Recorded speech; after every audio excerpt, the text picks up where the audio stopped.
Good morning. Good morning. How we doing? We're good. Right.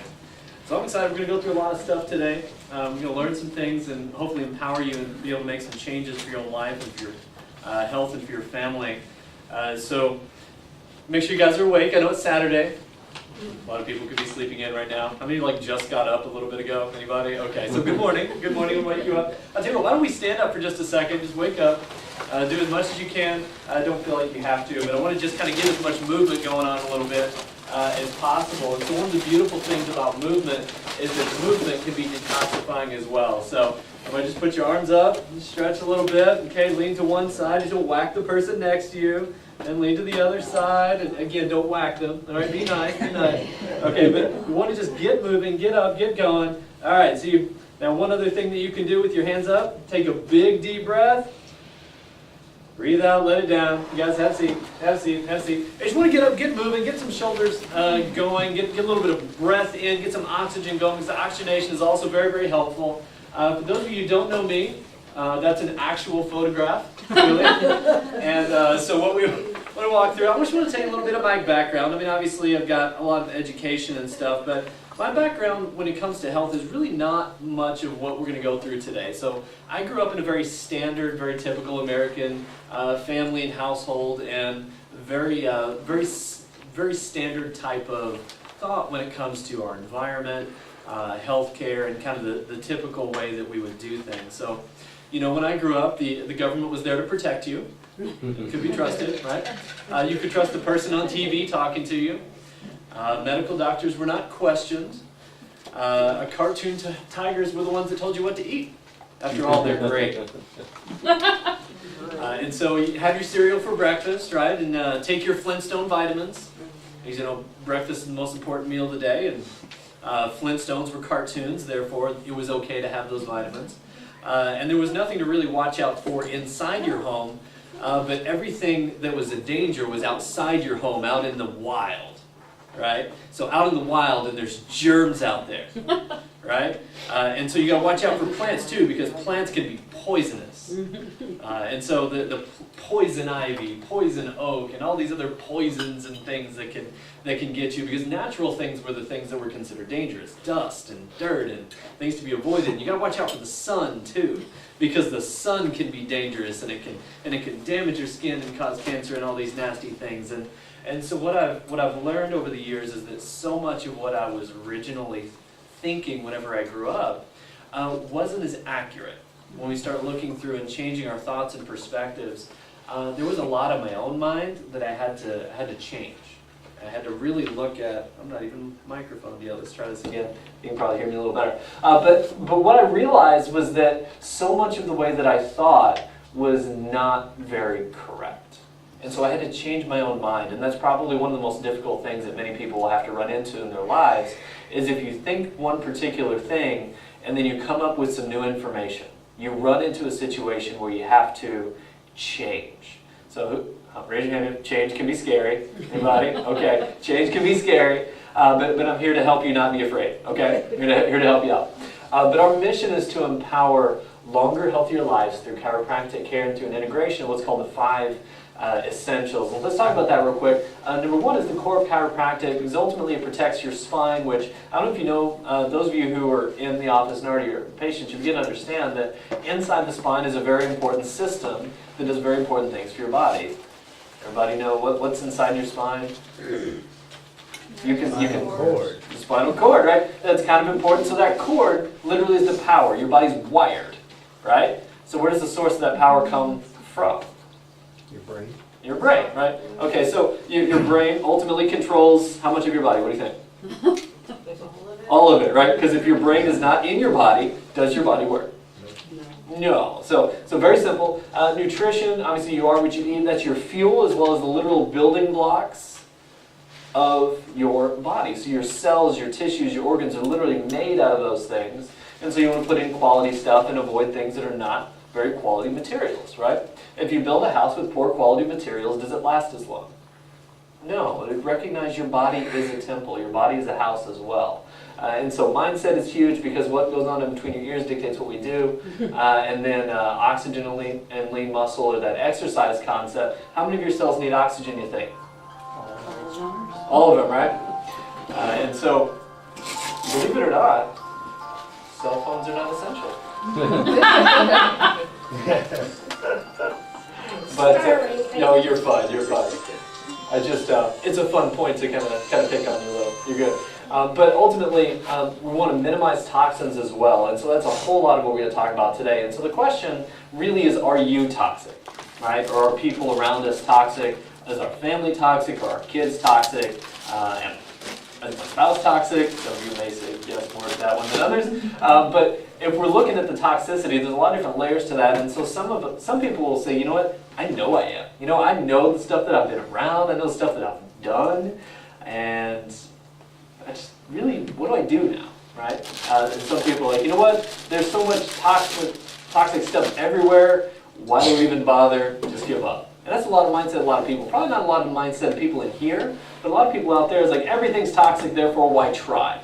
Who's heard that? You've heard that one before. And so the reason why try is because of all of the damage and destruction and disease that's out there. I think I'd rather try to not get those things. Yeah. And so some people have tried different detoxes, and then what happens to some symptoms when you start detoxing? Anybody ever had any detox symptoms? Any things that were unpleasant? Okay, so headaches can happen because toxins can cause headaches, right? And so when you start getting them out of your tissue, start getting them circulating before they get out of your body, you might have some bumps in the road along your path to healing. So as we look at that, some people say things like, well, you know what, I did that cleanse one time, that colon cleanse, that liver cleanse, therefore I'm good, right? Right? Or there's the other side of things where, well, you're probably not here if you think this one, but you know what, I don't think I'm really toxic. I don't think that I am. Well, let me just answer your question here, because I'm glad that you're asking the right questions. Here's your answer. Unfortunately, we're all toxic. And so when it comes down to it, there's several things we want to pay attention to, but just kind of a shot in a beginning here to recognize that we consume in our society more prescription drugs than in any other country in the world. About 4 billion drugs each year. There are about 70,000 different chemicals that are used commercially. We have over 3,000 chemicals that are added simply to food supply. And then in processing, preserving, and storage is another 10,000. And so if you think about it, in our society, don't you just think like, you know, people are sicker than they've ever been?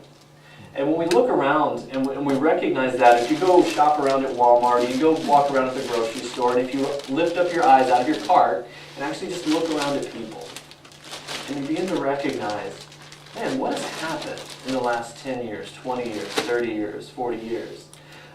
Diseases are becoming like plagues. We have this chronic illness plague that's affecting the vast majority of our society right now. When in reality, if you rewind a few generations, many of these things literally did not exist. The amount of thyroid problems that we have, the amount of autoimmune diseases that we have, the amount of allergies that we have now, none of those things were at all the same level that they are today. When you look at autism, for example, is now as high as some estimates would say 1 in 38 children. And so it didn't used to be that prevalent. Something's changed. And there's a lot of factors there. I'm not going to pinpoint it on one thing. There's a lot of stuff. And then now we've got about 8 million children that are on some sort of mind-altering medication in our society. And that changes things. It changes learning, it changes brains, it changes growing, and it changes how they interact with other kids. It changes their actions, reactions, and learning of behavior in society. And many of them also have tendencies toward violent behaviors as literal side effects of those treatments. And so when you begin to look at the likelihood of things like violence in schools or school shootings and those things having gone out so much in the last 10, 20 years, it's been mind-blowing that so much has changed. And so there's a lot to do with toxicity, so we'll get through it. But it's in the little everyday things. There's actually a little book that you can look up if you want. It's a pretty good reference. It's called Slow Death by Rubber Duck, which is hilarious, right? Rubber Duck, you know, you're the one, right? You know what I'm talking about? Some of you know Sesame Street. Some of you don't know what I'm talking about. But the slow death by rubber duck, the secret, or the slow poisoning by everyday things. And so Dr. T.J. Osborne is a doc in California, did a little video which is helpful just to kind of frame some things for us from daily life. So watch this.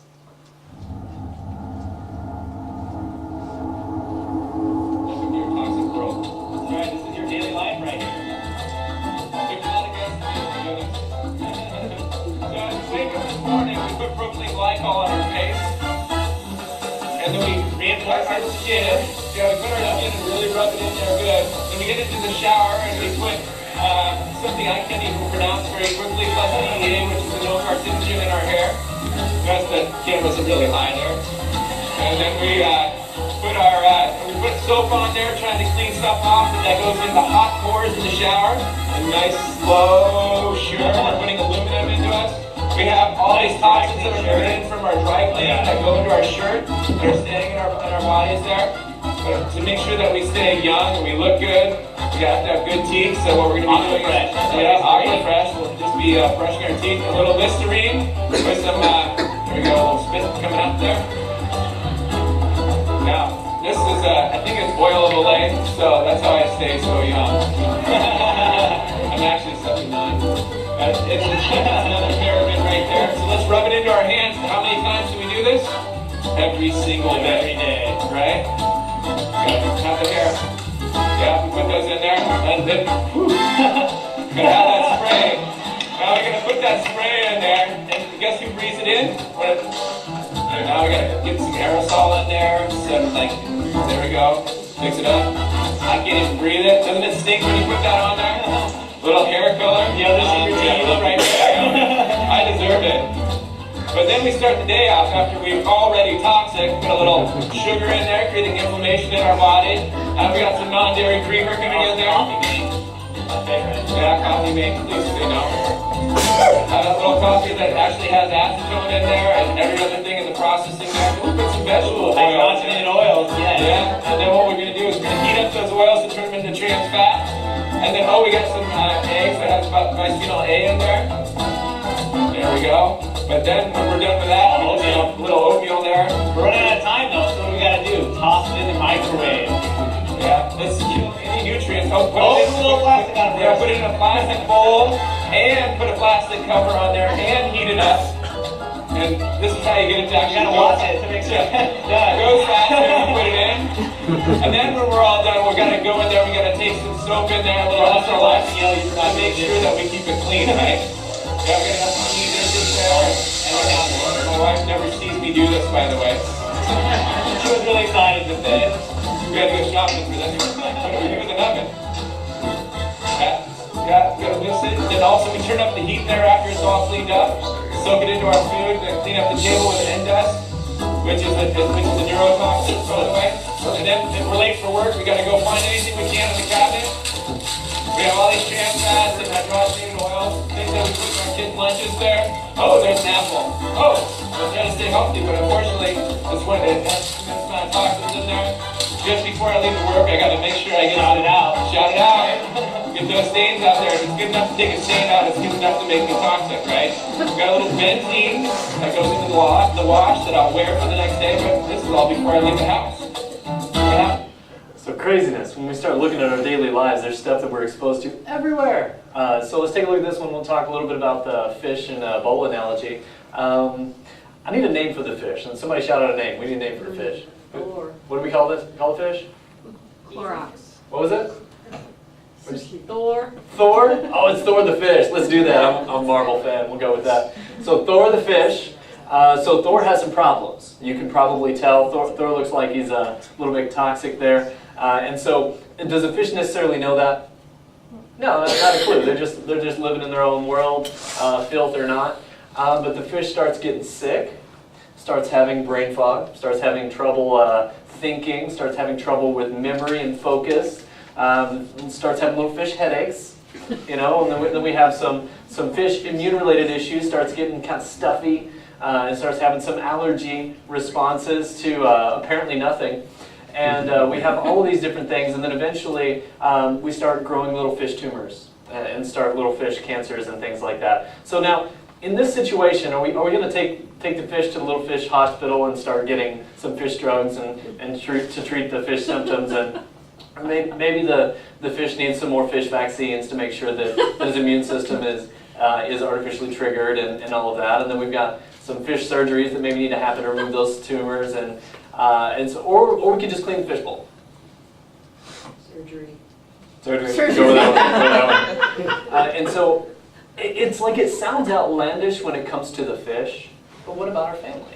And so just really thinking a little differently on there. So when it comes down to what is health, most people tend to base their health primarily on how they look or how they feel. You know, if you see the cover of Men's Health magazines, it's like the guy with the abs. You know, that's health, right? Well, there's some abs. You probably know that guy. Name that guy. Patrick Swayze. Patrick Swayze. Okay, ladies were quick on that one. Yeah. So feeling good, looking good. So some examples of celebrities that most of you have seen or heard of, and they were kind of icons at a particular time. So looking good, feeling good, and yet both of them got cancer. And so when we look at it, here's another one. This is Patrick Swayze towards the end of his life. It's a really, really sad scenario. But you can imagine how radically different the quality of his life was there. And unfortunately, a lot of the toxicity from the chemotherapy was deteriorating his brain. And so he had what they call a chemo brain. And so very much suffering toward the tail end of that one. Here's another guy, looking good, feeling good. May have seen him on The Biggest Loser. So Bob Harper. So doing the fitness, doing the food, and yet one of the interesting things that happened a little over a year ago, does anybody know what happened to him? Heart attack. And so there's very much a difference when it comes to what health truly is and the kind of quality that we all want versus just a couple of things that our society holds upward. Does that make sense? So obviously food and obviously fitness are important, but there's more to it than that. And that's really where we come out. There's another guy, Steve Jobs. Some of you may have heard of him. Many of you have something of his in your pocket. Okay. So one of the things that he was talking about, and some of his last words at age 56 were, I reached the pinnacle of success in the business world. In some others' eyes, my life is the epitome of success. However, aside from my work, I have little joy. In the end, my wealth is only a fact of life that I'm accustomed to. At this moment, lying on my bed and recalling my life, I realize that all the recognition and wealth that I took so much pride in have paled and become meaningless in the face of my death. You can employ someone to drive the car for you, make money for you, but you cannot have someone bear your sickness for you. Material things lost can be found or replaced, but there is one thing that can never be found when it's lost: life. Whichever stage in life you're in right now, with time, you will face the day when the curtain comes down. Treasure love for your family, love for your spouse, love for your friends. Treat yourself well and cherish others. It's an interesting thing, whenever we run into the crisis, we begin to reevaluate life, we begin to realize the things that are truly important rather than often the things that catch us in the busyness of life. And so oftentimes we base our health primarily on how we feel, until the crisis happens. And so my encouragement is, please don't wait for the crisis, because it happens all the time. So we have a real life story in here today. Tom, you want to share just a little bit? Come on up, give a round of applause. All right, so met Tom a little while ago, and we were just talking yesterday just how much has changed, kind of how long it's been since we went through, but ultimately, you want to just kind of share a little bit of the beginning of how you thought life was and then what you found out? And Sure will. Well, just like Dr. Josh mentioned here just a little bit ago, what we think is health, you know, in terms of the examples, Patrick Swayze with his abs and Farrah Fawcett, they look very healthy, and, you know, I'm guessing probably felt fine when before they got sick. And much like them, about 3 years ago, you know, I was 51 years old, and yeah, I had about 25 pounds extra on me, but I felt fine. I thought I looked okay. You know, I knew I could stand to lose a little bit of weight. But I started having some digestive issues, and kind of shrugged them off as normal, you know, like some bloating and abdominal pain, and it's like, well, I must have eaten something that didn't agree with me, or ate too fast for lunch, or something like that. And little did I know what was kind of, the fire was starting to heat up a little bit, and it led to, I was diagnosed basically in September of 2015 with rheumatoid arthritis. And for me, it was almost like you go flip a switch on. It's like I woke up one day and I couldn't lift my arm. And it was just literally like overnight is how it kind of started for me. Yeah. And so you began doing some digging, and you were looking for what are some answers. Well, first of all, what was your perspective given from the medical before you started digging deeper? Pretty much the given was, as a matter of fact, I remember sitting, my wife Julie is here, and we were sitting in my primary doctor's office when I got the test results, and I had read a little bit about the effect of diet on inflammation, and I kind of started reading and learning and so on. And I remember mentioning to my primary physician that, hey, I've read a lot about, you know, diet and that, should I maybe focus on that? Can it help me? And he just shrugged it off and he said, well, I wouldn't worry about that. The medication will be far more effective than any diet to you. And I thought, okay, I hear you, but that was probably my first clue that maybe traditional medicine wasn't quite the path I wanted to really focus on. Well, I think one of the big things there is to recognize that there's more. There's more out there. That there's a scope and there's a sphere of knowledge that a particular type of doctor may have, but that doesn't mean they're limited, that you're limited to their knowledge. So just, and keep in mind too, you're not limited to my knowledge. Okay, keep learning, keep providing resources, keep searching, keep growing. But you started looking into things and kind of sought out Dr. Google. Yeah, I got on the internet, and the internet is a blessing, but it can be a curse too, because I started reading and learning a lot, and I did truly get some great information. But one of the things that I shared with Dr. Josh was that I kind of went overboard. I found all these alternative functional medicine doctors that many of them had some really good information, but a lot of them really focus on supplements, and I really kind of fell into that trap early on. I changed my diet.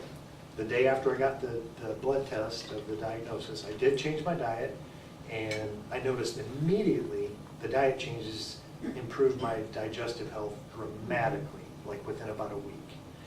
And I went back for a blood test a month later, and my inflammation level marker was down about 25%. So there was a physician assistant at my doctor's office that was easy to get in to talk to, so I made an appointment with her. She said, hey, whatever you're doing, keep it up, because and she was on board with healthy living and stuff like that. She was younger and kind of more into, you know, medicine, but yet healthy living. And so I made the diet changes. I saw dramatic improvements for a couple months. But then, like I said, I started doing supplements and so on and so forth. About that time, October of 15, I talked to somebody I worked with, and she was telling me, I had always kind of had a little bit of issue with my neck when I would go to turn. I'd been in an accident with a friend when I was about 15, and when I turned, I knew there was always something in my neck if I go a certain distance turning it. And so she had told me about Johnson Family Chiropractic and suggested I come and maybe check it out. So I came here October 15, and I just must say that it's been a blessing in disguise for me to walk in the door here, because I learned obviously that that spinal health is very, very important, and I've been doing adjustments and so forth ever since. But I also found that maximized living, the concepts of maximized living, were fitting right in with what I was really kind of focusing on, and was trying to get healthy. As you did more research, it just kind of made sense. It made sense. And I'm an accountant, and I try to, I look at Very things, logic. it's, it has to make sense, and logically, everything that I read and learned about rebuilding health and the power of the body made sense to me. The power of the body to heal, if given the right conditions. And so, like I said, I started with your practice, and yes, you did all the spinal exams, and I needed some adjustments and so forth, which I'm certain helped me. But for me, I just shared with somebody in our audience, for me, being here, you were much more than that. You were like a health coach to me. Because then soon after, a few months later, I started reading some more, and I learned about a natural healing clinic down in Atlanta, Georgia, just north of Atlanta, called the Goldberg Clinic. Started working with them. I've been working with them for 2 years now. And their focus is on rebuilding health. They do not treat disease, they rebuild health. And Sounds familiar. And so, yeah, and so some of the concepts you mentioned earlier, I'm like, well, that's really what their focus is on. And they really specialize in chronic disease reversal. And I was intrigued by their patient success stories, and I thought, that's what I want to do. That's what the path I want to take. But it's down by Atlanta, and so I go about every 6 months. And for me, it's helped having you here because I see you every few weeks for adjustments. And I've had this illness of rheumatoid arthritis can really knock you down. And I've had some very low lows along this path and this journey. And I'm not quite where I want to be, but I've made some great progress. And my blood marker tests are pretty much normal. In fact, they're low normal. You guys can clap for that too. That's awesome. Because how often does that happen in rheumatoid arthritis? Not very often that I'm familiar with. Basically, I'm on medications.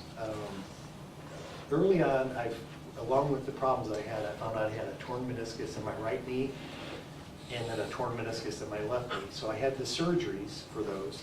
And I had shared with Josh yesterday that one of the hindsight things I've learned is, at the time, I was like, well, you got a torn meniscus, you got swollen knee, you need surgery. So for me, it was kind of a given. Okay, I have to have the surgery. And so I had the first surgery in November of 15. And by that time, I had really made the diet changes for a few months. I'd lost about 50 pounds, and symptoms were better, but after my surgery and anesthesia, about 3 weeks later, my symptoms just took off again, like crazy. I was like, and I didn't realize what was happening. And plus, I was recovering from the knee surgery. My legs were so weak and stuff. I had the other surgery 3 months later, February of 16, and again, about 3 weeks after the surgery, the symptoms just took off again, and I had to go on the medications. I woke up one day and I could hardly walk. My ankles were so swollen. It was all I could do just to get to the phone, basically. It was the low of lows in my symptoms. Yeah. So I went on the medications. They put me on The domino effect. Put me on prednisone, which is a steroid, and it does calm things down. It does do that, and it did within a day or two. Things calmed down to where I could get around, and the swelling was reduced. So it was very helpful in that way.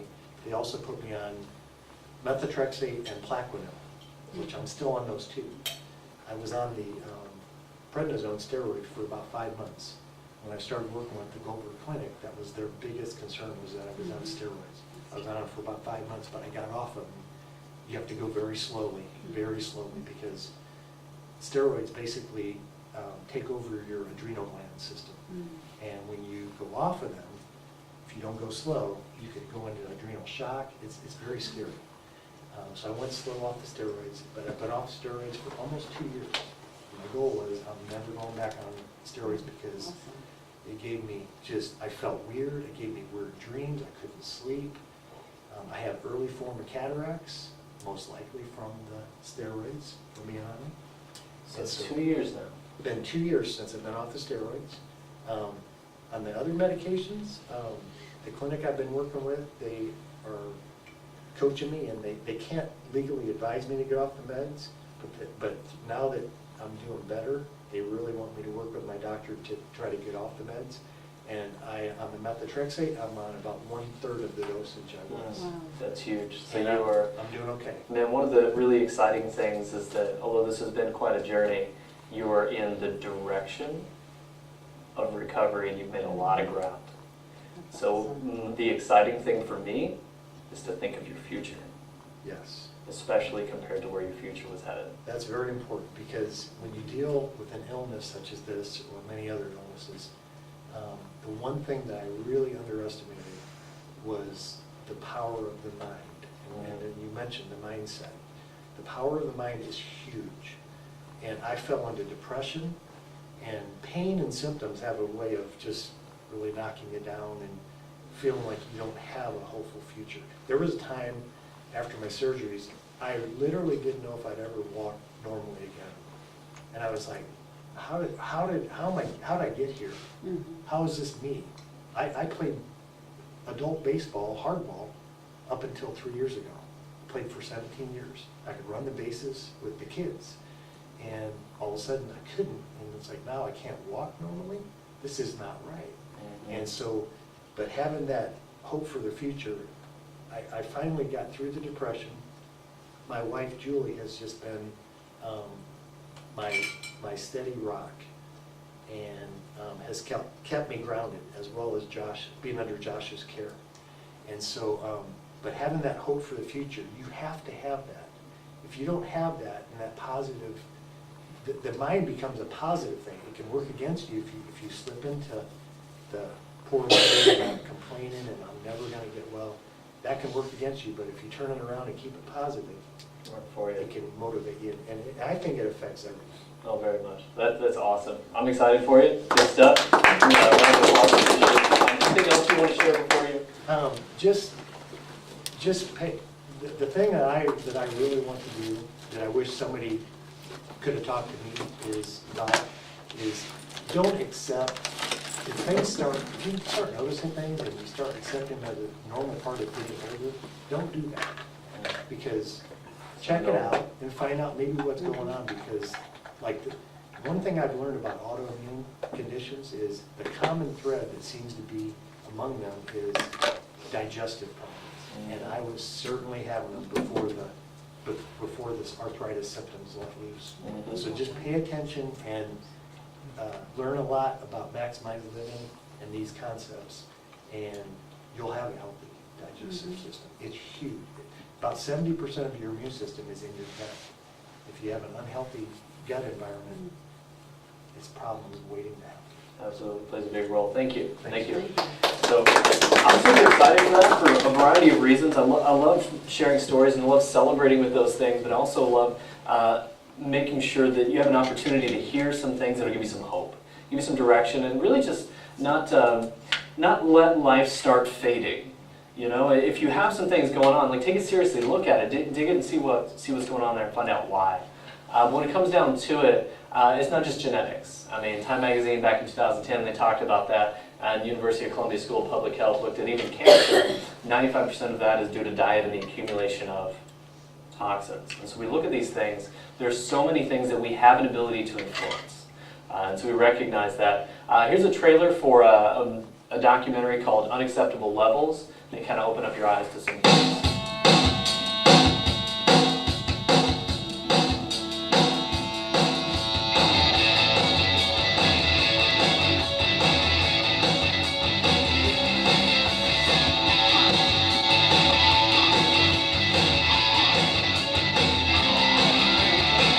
We have 80,000. 80,000 chemicals in commerce. Companies are free to put a chemical on the market with zero information about its health or safety properties. You look at some of the things that are on store shelves today and you can't believe it. We have products on the market and nobody knows if they're safe or not, and nobody's testing it because they don't have to. I don't want to take the chance of buying something that could be really bad for my family. Well, that's the game. Chances are you bought them already. Almost all of our consumer products are made up of chemicals, and a lot of those chemicals are harmful. There are different chemicals, they're in different levels, and it's getting into us in every conceivable way possible. And so your body is ground zero in the battle over pollution. That's the fundamental change that's happened. Toxic chemicals that interfere with reproductive systems, that cause cancers, that interfere with our immune systems, that interfere with development. These things can all be affected by very small amounts of chemicals. Well, somehow we have industrial chemicals floating around in our bodies. You'd think one of those would be enough, but 232, it's kind of hard to say what's going on. You know, when people start wanting to know about this stuff, when somebody in their family has cancer or learning disability. People say to me, like, what do we need to fix this system? I say it's simple. Everything.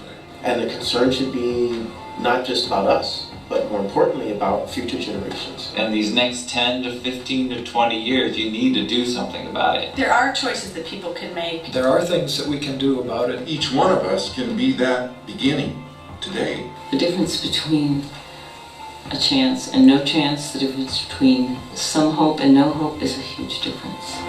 It's gigantic stuff. But one of the big things to recognize is that if you find yourself in a lot of the different things we talk about are kind of part of your lifestyle, and you're kind of in that fishbowl, like poor Thor a few slides ago. Just hop out of that thing and jump into a different lifestyle, into a different system, and a different way of thinking, a different way of living, and hop in. And it also helps to join somebody else, because people around you make a massive difference in what it is that you do, your perspective and your hope, whether they tear you down or whether they build you up. So make sure that you're paying deep attention to that. And like I said, the mindset is huge, and when you look at it, today, really I want to, number one, wake you up to the reality of the problems that we have so we can take it seriously.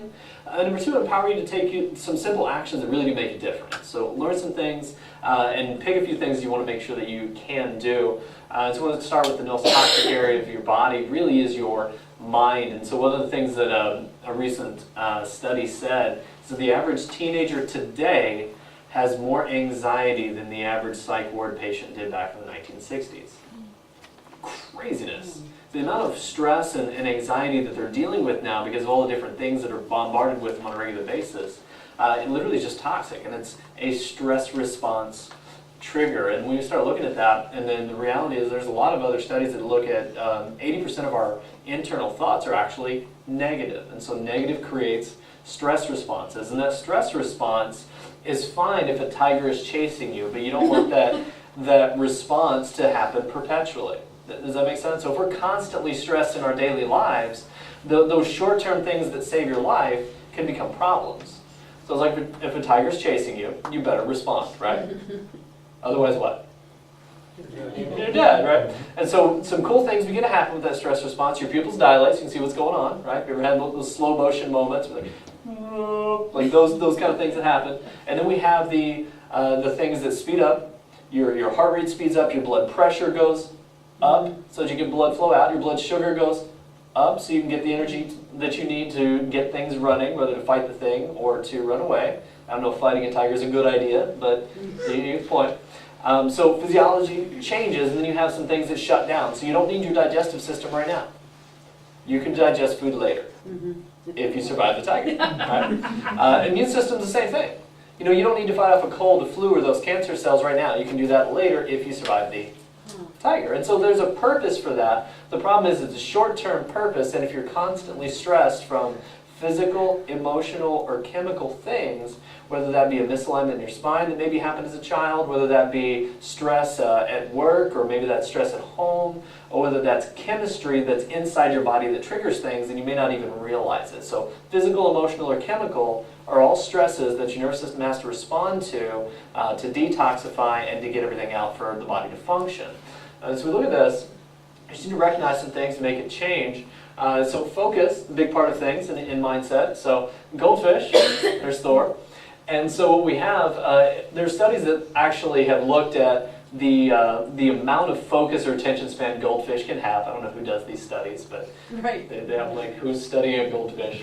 But they said that their average attention span is about 9 seconds. So 9, would you say 10? Right about? 2.2. Oh, okay, lazy 10. Anyways, they say about 9 seconds. And so, like Dory. Come on, who's fighting the emo? Okay.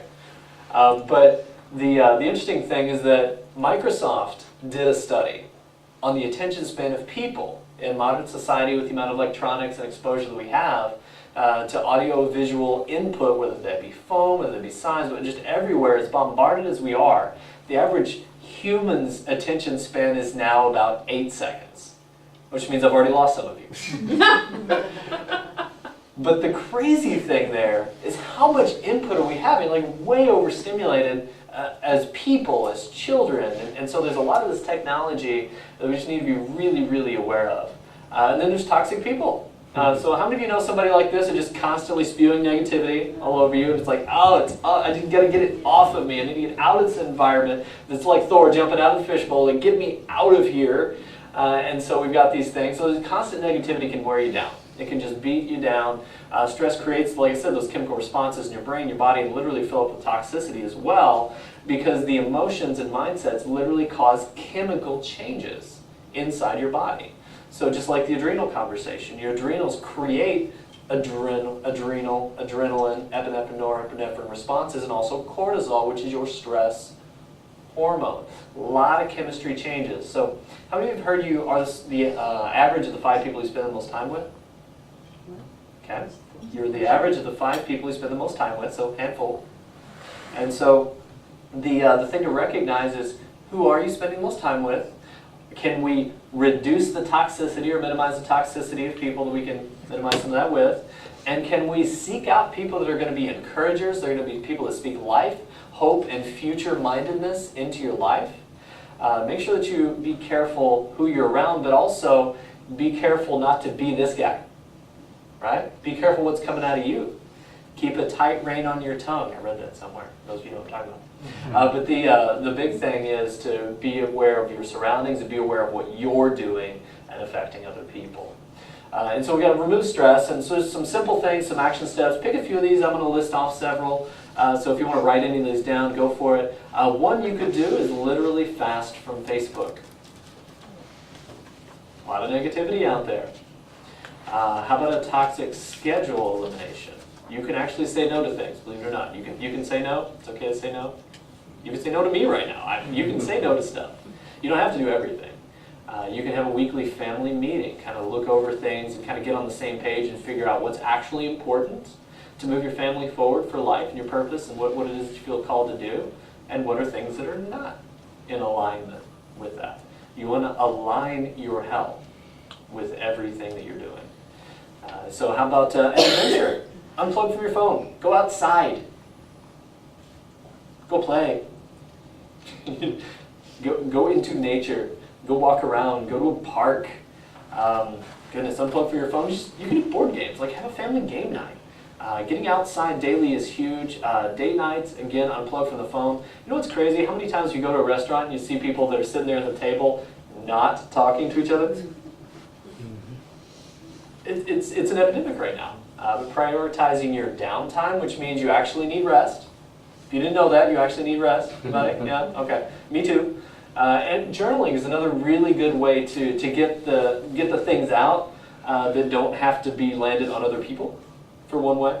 But also to kind of record your thoughts and to think through things and get it outside of yourself helps you to get a little bit of clarity and objectivity to what's going on. Because it's hard because you get wrapped up in your own mind and you get influenced with a variety of thoughts. A lot of those become negative, and when you get it outside of you, then you can actually see it, or if you speak it, then you can hear it, and you can start processing it very, very differently through your mind and your senses.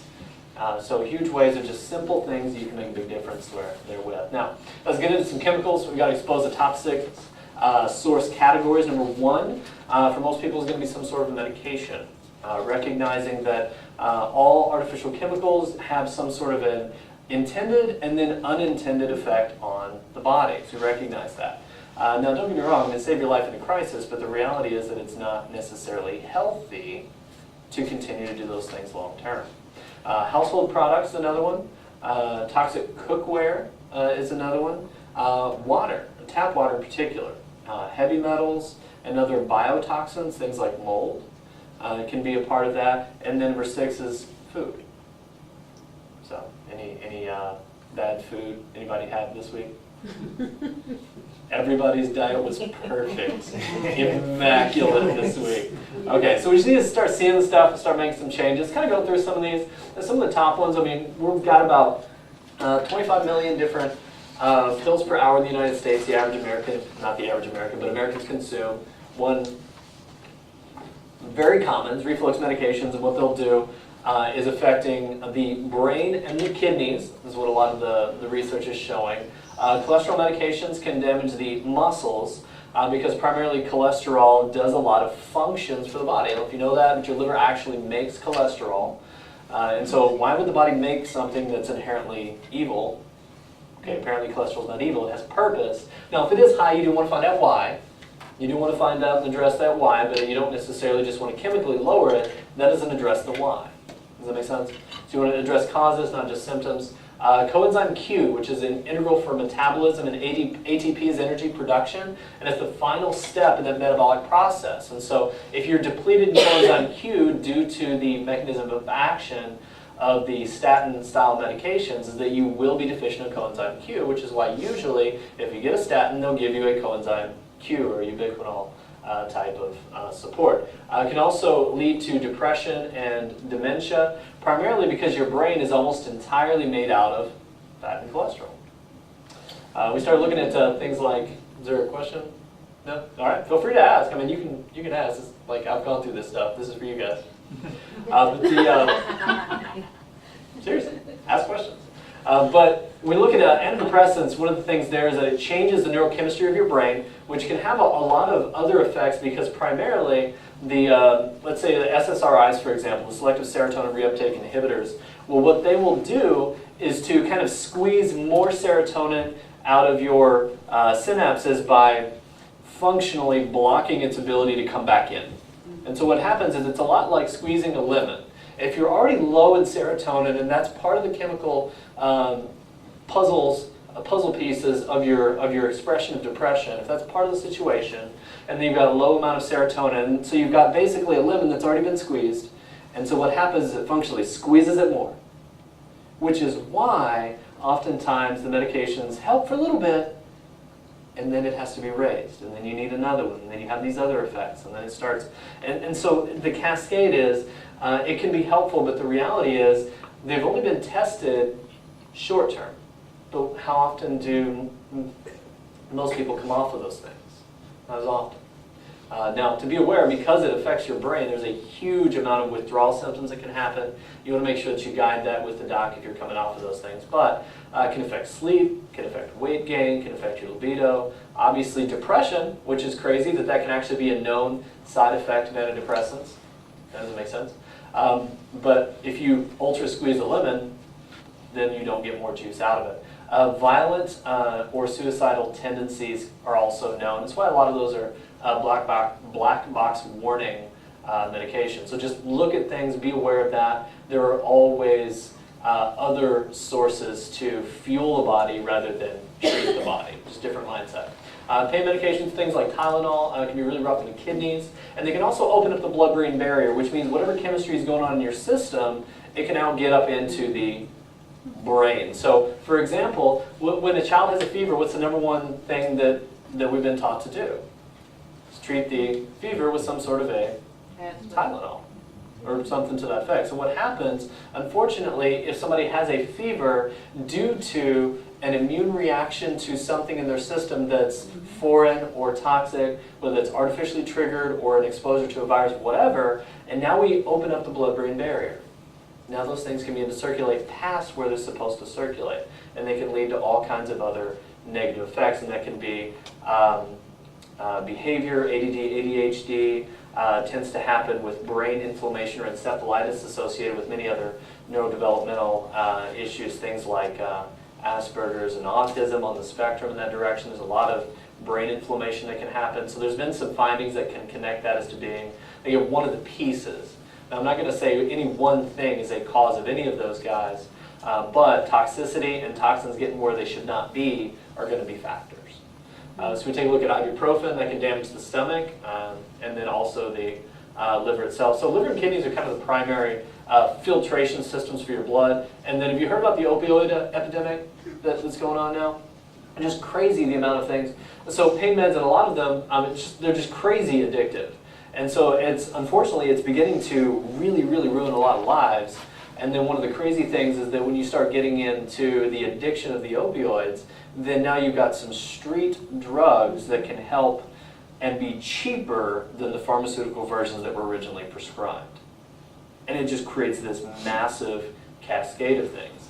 Another thing to recognize is that here's a study done by Johns Hopkins University, and what they found is that literally medical error has become one of the most dangerous things that we can have.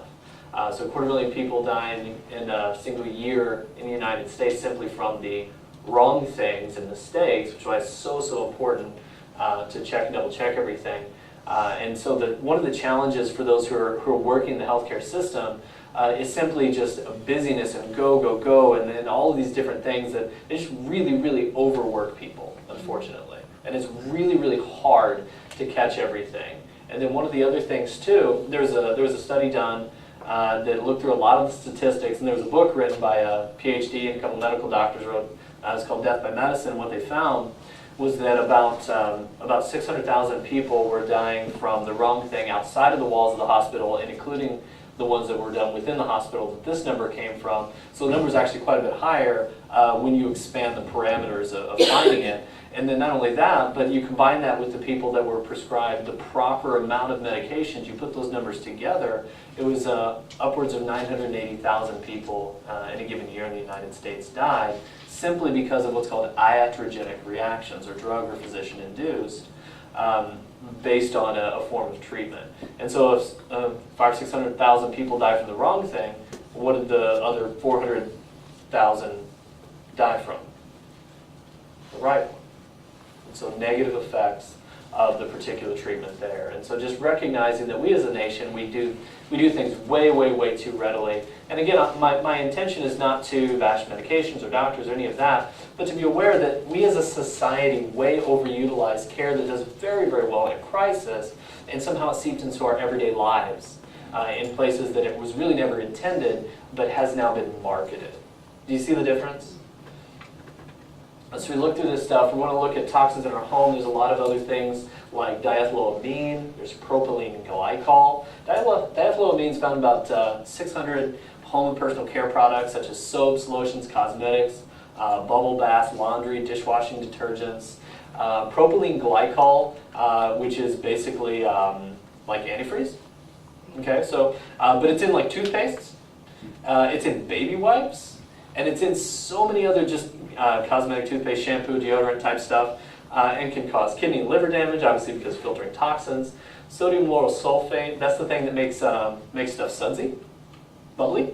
And so you'll find it in a lot of shampoos and bubble baths and things like that. Methyl parabens also, which are hormone disrupting.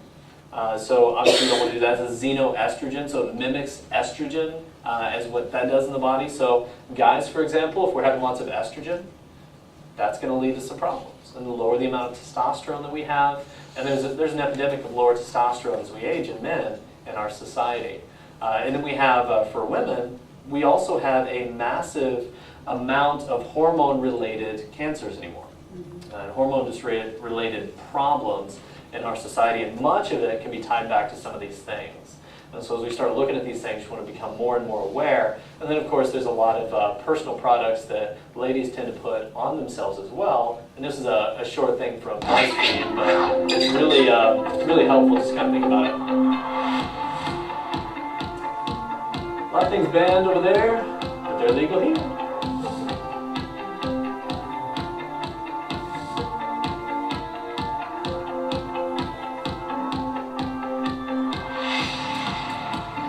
Formaldehyde, the things from science class for frogs.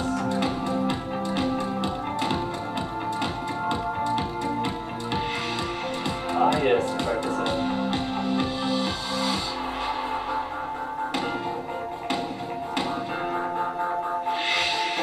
More parabens.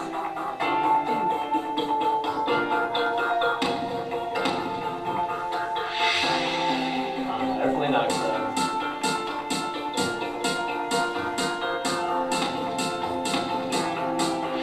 Smell good though, right? And then of course lead.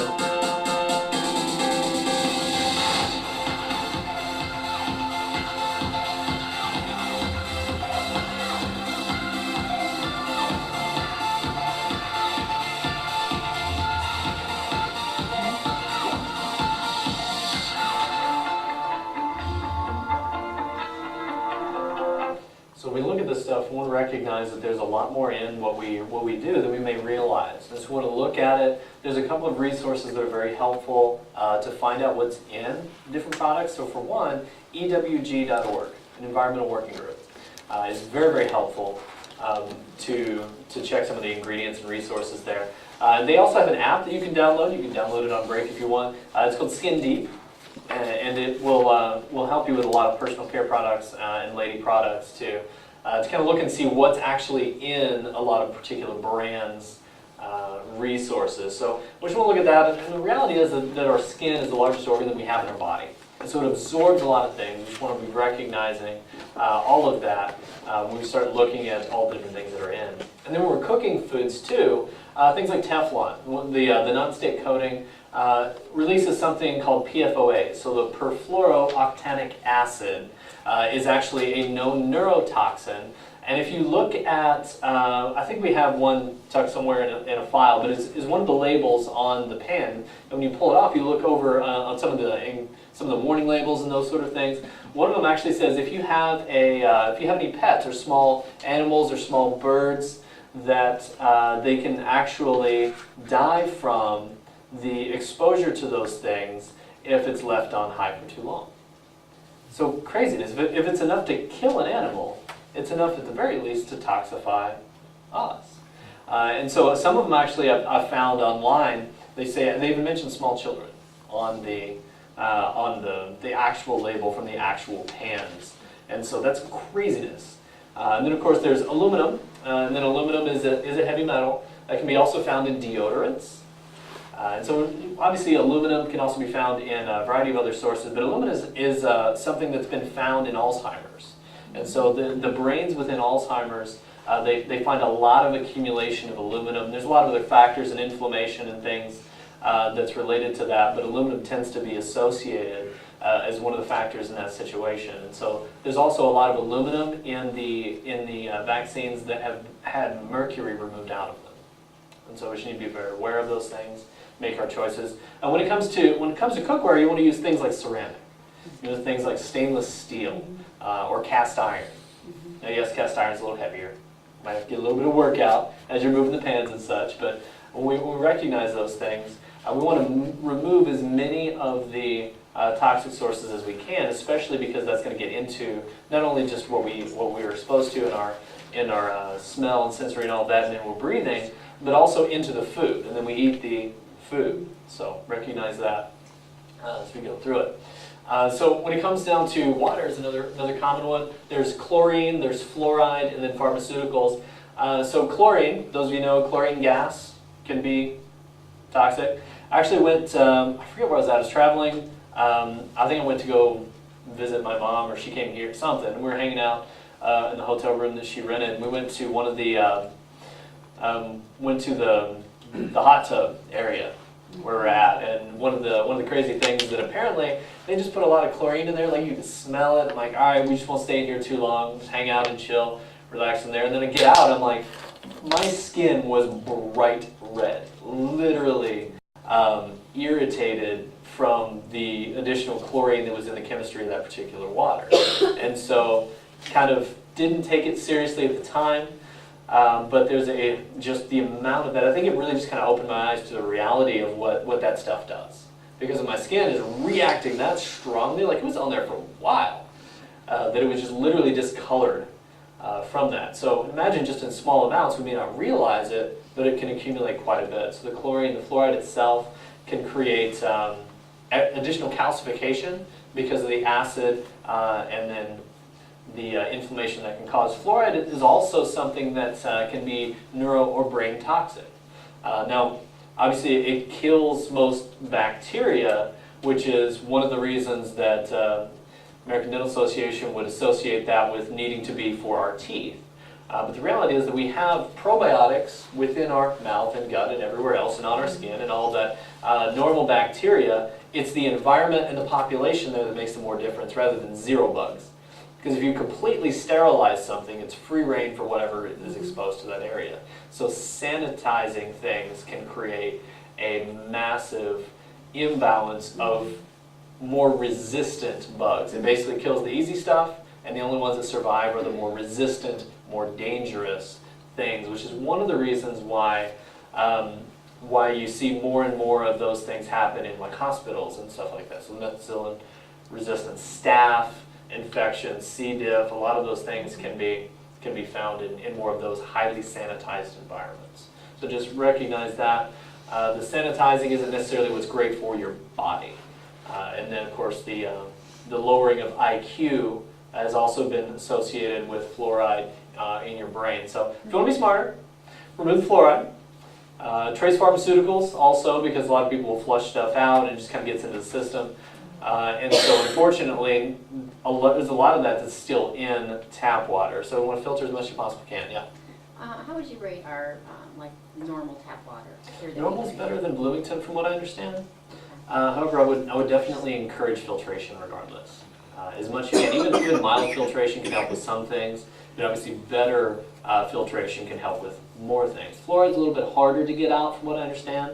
Then again, a lot of my knowledge is kind of secondhand. I haven't actually done the experiments and tested all the individual chemicals myself, but I've done reading and I've talked to a lot of people and those things. So what I've found is one of the most consistently agreed upon best ways to get things out is not to remove the chemicals from the water, but to remove the water from the chemicals. So I reverse osmosis. Now one of the problems with reverse osmosis by itself is it also removes minerals. So you want to add back in the minerals. So reverse osmosis with added minerals would be the most consistently agreed upon best way to have clean water. Now obviously there are a variety of other ways and types of filtration between carbon filters and things like that, which are very, very helpful.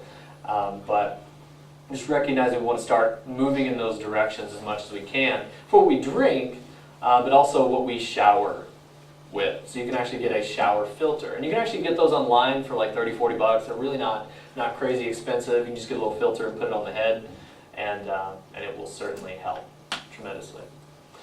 So moving forward, one of the other things is lead. Has been found in a lot of water systems across the United States. Obviously lead is toxic. And so again, you expose a lot of gallons of water when you shower into the largest organ that you have, your skin. So recognizing that one. Just get some filtration if you possibly can. So the other one we want to recognize, we go through that, let's back up just a little bit. The out of sight, out of mind, so heavy metals, things like lead, aluminum, mercury, we talked about that. I talked about the, lead used to be in paints, we kind of know that. You can find that in a lot of toys from overseas. China-made stuff, there's a lot of lead paints in those guys. Aluminum we talked about in deodorant and vaccines, mercury in there as well. One of the things we did not talk about is mercury in the amalgam fillings. So the silver fillings, which you'll notice more dentists are moving away from those because it's 50% mercury by weight, which means there's a lot of potential of those things. High fructose corn syrup is another thing that's been found to have mercury concentrations in it, which is not awesome. So as if you didn't have enough reasons to avoid high fructose corn syrup, there's another one. Is that because of the process, how they make it? Basically, yeah. And so metals found in all kinds of other medications or household chemicals, obviously vaccines, talked about that. It just kind of adds to the whole toxic soup that we have. But here's an example of a tooth. Silver fillings leak substantial amounts of mercury constantly. The amount increases with any kind of stimulation, and as a result, mercury from fillings produces the majority of human exposure to mercury.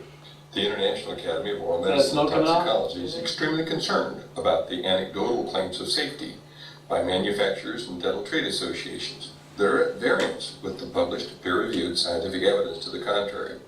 The precautionary principle requires action once the possibility of harm exists. It does not require proof beyond a shadow of a doubt that in the case of heavy metal and xenobiotic exposure is both nearly impossible and unnecessary, in our opinion. What you're seeing is mercury vapor coming off a 25-year-old silver amalgam filling in an extracted tooth.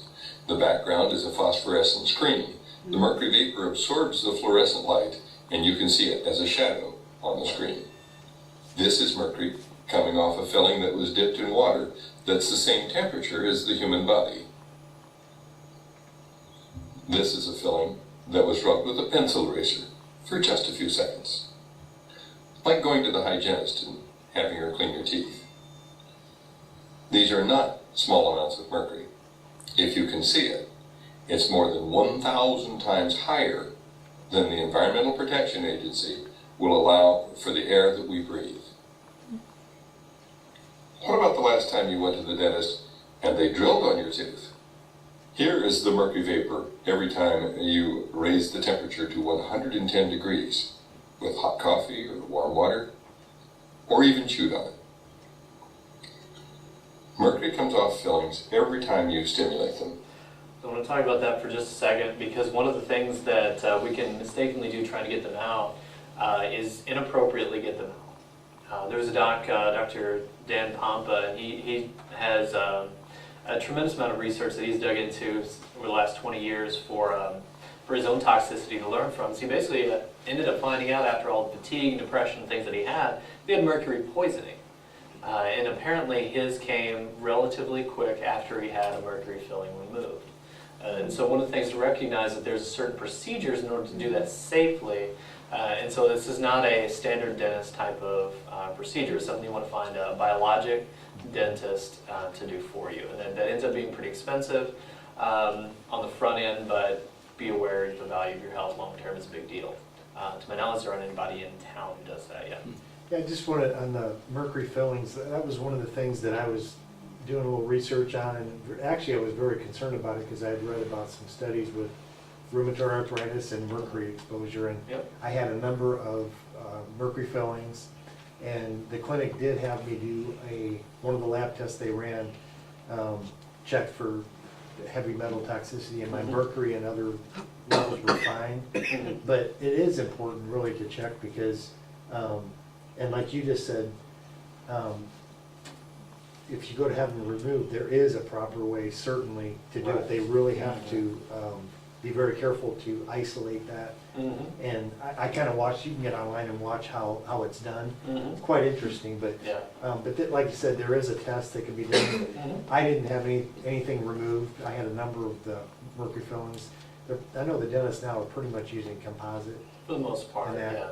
But if you have them, don't freak out. I kind of freaked out. I was like, whoa, rheumatoid arthritis. It's easy to make that connection that may not be there.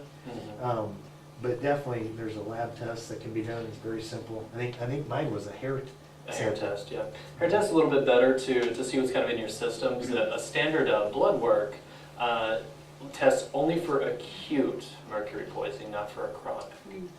And so unless you do a challenge test where you tend to chelate and pull things out of your system, or you check something like in the hair that looks a little bit longer term perspective, you can get a little bit better vantage point on how much your exposure individually is. And obviously the more that you have, the more potential for that. But there's information that can be done, there's resources. Just you want to be cautious with that stuff because mercury is pretty toxic. Just be aware of that. Then we look at xenoestrogens, and then we'll wrap this up and take a break here in just a little bit. One of the big things with this one is that it mimics estrogen, creates all sorts of hormone-related issues. So they can be phthalates, so spelled with P. I know it's confusing. P, phthalate. It's like P, pterodactyl. It's like, really? Who spells these things? But the phthalates, BPA, some of the others that we already mentioned. Soy has an estrogen mimicking component, so soy formula for babies. We have soy beans themselves, and most of the soy in America is going to be genetically modified, just FYI. And then we have also soy protein, soy milk, soy all kinds of stuff. Just recognize that, which is very different than the ancient style of fermented soy in Asia. Radically different sourcing. Just kind of like wheat doesn't look like wheat used to. Used to be amber weights of grain, like super tall. Now it's like little bitty stuff. Does it wave? Okay. So a little bit, guys. But look at that: SLS, parabens, propylene glycol. All those are xenoestrogen compounds. And we found it in coffee, canola oil, commercially raised beef and chicken, pesticides, herbicides. Just recognizing all of that.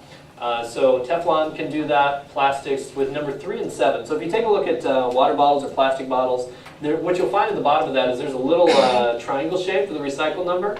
And you'll look at that number and see what on this one is a 1. So we're okay there. But number 3 and 7 are really bad. Okay, so take a look at that one. And so if you see the little triangle shape on the bottom, the recycle number, and it's got a 1 in there. So that's one of the better plastics in this particular bottle that we have here. And there's purpose and reason behind why we got that brand for you guys. But the number 3 and number 7 are bad, so you want to avoid those guys. Sunscreen is another big one because the sun is evil, right? So not necessarily. Obviously you don't want to burn, but the sun actually has a lot of benefits for your health, which we'll talk about in a little bit. PVC is another one, often mixed with phthalates and nasty stuff, so it's polyvinyl chloride. Just recognize that. Formaldehyde is obviously not good, but there's formaldehyde releasers in a lot of cosmetics and artificial sweeteners, unfortunately. So we'll take a look at that. So a couple layers of things here. When it comes down to the indoor environment, mold types, we want to do as much as we can to avoid that or recognize if we do have. You can actually get mold tests over at like Home Depot. You just kind of see what's going on in your house if you have any sense. That may be going on or may have any things, you can test it. You can actually find out and see what's going on there. And then there are ways of detoxifying from mold. Obviously, you want to clear the source and then get stuff out of your body. Doctors in all parts of the country were asked, what cigarette do you smoke, doctor? See how mild and good tasting a cigarette can be. DDT. Used right, it is absolutely harmless to humans and animals. The herbicide will open up ground. Yes. Agent Orange.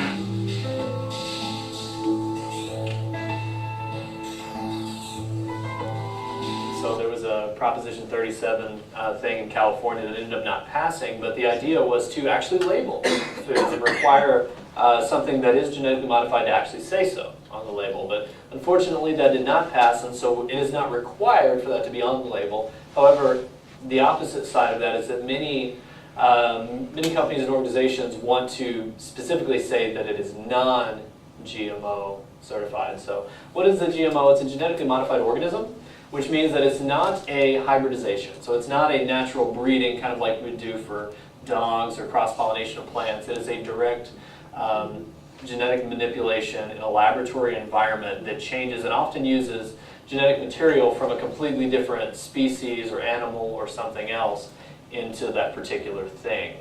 Like BT corn actually produces a toxin.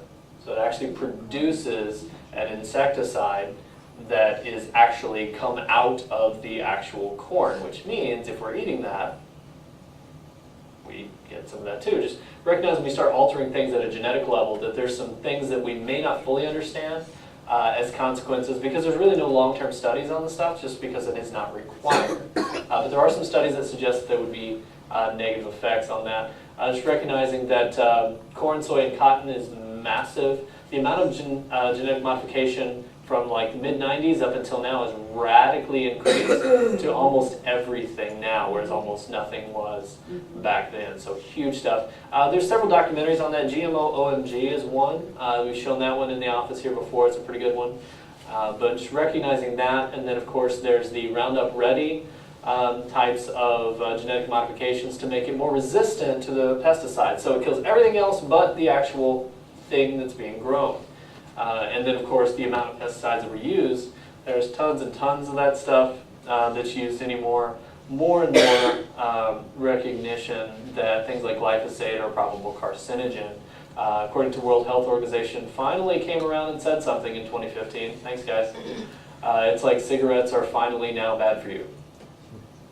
Okay, so recognizing it's now the most used agricultural chemical ever, and we've got it in just so many different things. And one of the things to recognize too is that toxicity is not just in adults, but unfortunately in children The Toxic as well. Substances Control Act was passed in 1976, so more than 30 years ago. It's never been updated. It is the law in the United States that regulates industrial chemicals. Chemicals don't have to be tested for safety before they're sold. When new chemicals come on the market, EPA has 90 days to review those chemicals. 80% of them they approve in 3 weeks or less, with or without safety data. 62,000 chemicals were grandfathered in, presumed safe when the law was passed. We refer to TSCA as being a broken piece of unusable legislation and have recommended its wholesale overhaul, just because of the burden of proof argument. EPA has to go through a rulemaking to prove a chemical is dangerous before it can require any controls on the chemical industry. And as a result, that piece of legislation has been used infrequently to control dangerous chemicals. I'll just kind of skip forward a little bit of that because I know that you guys are kind of running, you can go to the bathroom, take a break, we'll do that. We'll have some chia seed pudding. One thing that I just want to recap after that video kind of goes into studies done in fetal cord blood. So actually from the cord, when babies are born, they'll actually test the blood that's in there. What they found is over 200 different industrial chemicals in the blood of a child who's just been born, which means they've gotten that through mom, which means that children now have more toxicity that's become generational. So we need to really start taking this stuff seriously and really pay attention to supporting the body's ability to detox, as well as avoiding these other additional chemicals, even from a very, very young age. So all the things that we're talking about today for adults, we want to start applying younger and younger to children as soon as they're born, or even as they're growing, or as healthy as mom can possibly be and get clean before ever getting pregnant. So we'll have some pudding, a little snack, and we'll take a break, go to the bathroom. Yes? I'm going to do a break on change on the break. We're going to shorten it a little bit. So if you have to go to the bathroom, do that. We'll bring you chia seed pudding to your seat so we can eat it while we're talking. Cool. Let's do it. Take a break, go to the bathroom. We'll get started again. We got a lot to cover and go through some stuff. So one of the big things I just kind of blasted you guys, I realized, with a lot of toxic information. Some of you are like drinking from a fire hose right now. Do what you can, consume what you can, write stuff down, we can get you more info. But one of the big things I want to help you to understand is how the body works. And the body is designed to remove a lot of toxins. And what do you support in order to make that happen? How do you make those things change? And by the way, if you need to stop and go to the bathroom, go ahead and do that. Take some break. If you need to head out, go ahead and do that too. But I want to make sure that we get a chance to dig through some stuff. Obviously, the core of chiropractic, I'm Dr. Johnson. I didn't already say that. But what we got to do is recognize some of that stuff is obviously important. The nutrition, mindset, oxygen, and minimizing toxins. The big thing here is recognizing that all this stuff just kind of makes sense, right? Any of those ideas or principles not make sense? Okay, just checking. So all this stuff makes sense. We walk through it. One of the things we want to talk about is pH as well, because the acid and base balance of your body will play a huge role in the environment. So it's actually one of the things that is a predictor of osteoporosis as well as cancers, and virtually all inflammatory related illness is going to have a little bit of a slant toward an acidic body environment. Just like the pH of the pool matters, right? The pH of your body matters even more than the pool. Does your body matter more than the pool? What do you think? I like the pool too, but I think your body is worth more than the pool, just saying. So pretty much all disease, including cancers, acidic environment. pH scale ranges from 1 to 14, 7.3. Right around a 7.4 or 7.5 is where you want the saliva pH to be at. We actually have some pH strips which you can test yourself before you go. It's right over here, a little bit of information. The color coding doesn't match the particular test strips that we have for the chart, but the box next to it and on the bottle does. Basically just saliva for about 15 seconds, check your color and get a general idea of where you're at. You want your pH of your saliva to be about 7.5, and then if the number is lower than that, it's more acidic. So it's going to help you. Does it make a difference if it's before you eat or after you eat? Or? You want your mouth rinsed out. You want it to be pure saliva, not like a random little bit of what you just ate, because it'd be the pH of your food more than your actual saliva produced. So we want to rinse it out and then actually produce a little bit of saliva, and ideally saliva in a separate thing that you would dip in, but it's easier just to dip in the mouth and go. Yeah. Does the pH of your body change based on what you're eating, like pretty regularly, or would it take a while to change if you're trying to? It tends to be more of a trend, more of a longer-term trend. So now the mouth environment can change relatively quickly, but the saliva itself should be a pretty good indicator of your internal pH. So that's why you want to rinse it, make sure it's pure saliva that you're doing, not the pH of a chia seed or something like that you may still have in there. So recognize that. By the way, chia seeds are very cleansing for the gut. They tend to be like a broom or like a sweep for the colon. So it's in that way is very, very detoxifying, which is very helpful. But when you look at the pH and the number here, that one number is a 10-fold increase. So a 7 to a 6 is a 10 times more acidic. Does that make sense? So it's a logarithmic scale. So a 7 down to a 5 would be 10, and then another 10, or 100 times more acidic. So if you're in that neighborhood, it's massively out of proportion. And so there are ways to alkalize things, but one recognition. Anybody have a soda in the last week? Let's just say, anybody? Yeah. I used to be a cherry Coke addict, so I get it. But it actually takes about 30 cups of water to neutralize 1 can of soda. Yeah, that's craziness. So how many of you have ever had soda? Okay. Then did you follow it up with 30 cups of water? Probably not. Probably 30 sodas. 30 sodas. Wash it down with 30 sodas per can or per glass of water. Yeah, that's about what my lifestyle used to be.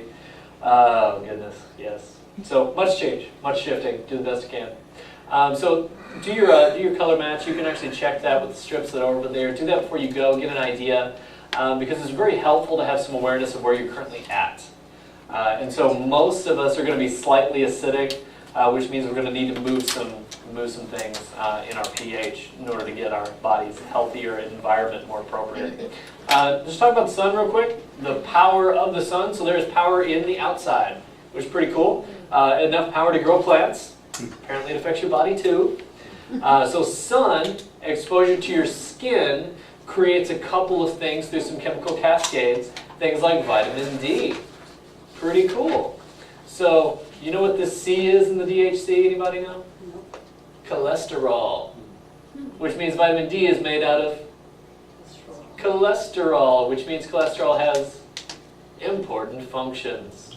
Also, sun tends to create nitric oxide. So, anybody know a use for nitric oxide? Putting people to sleep. What's that?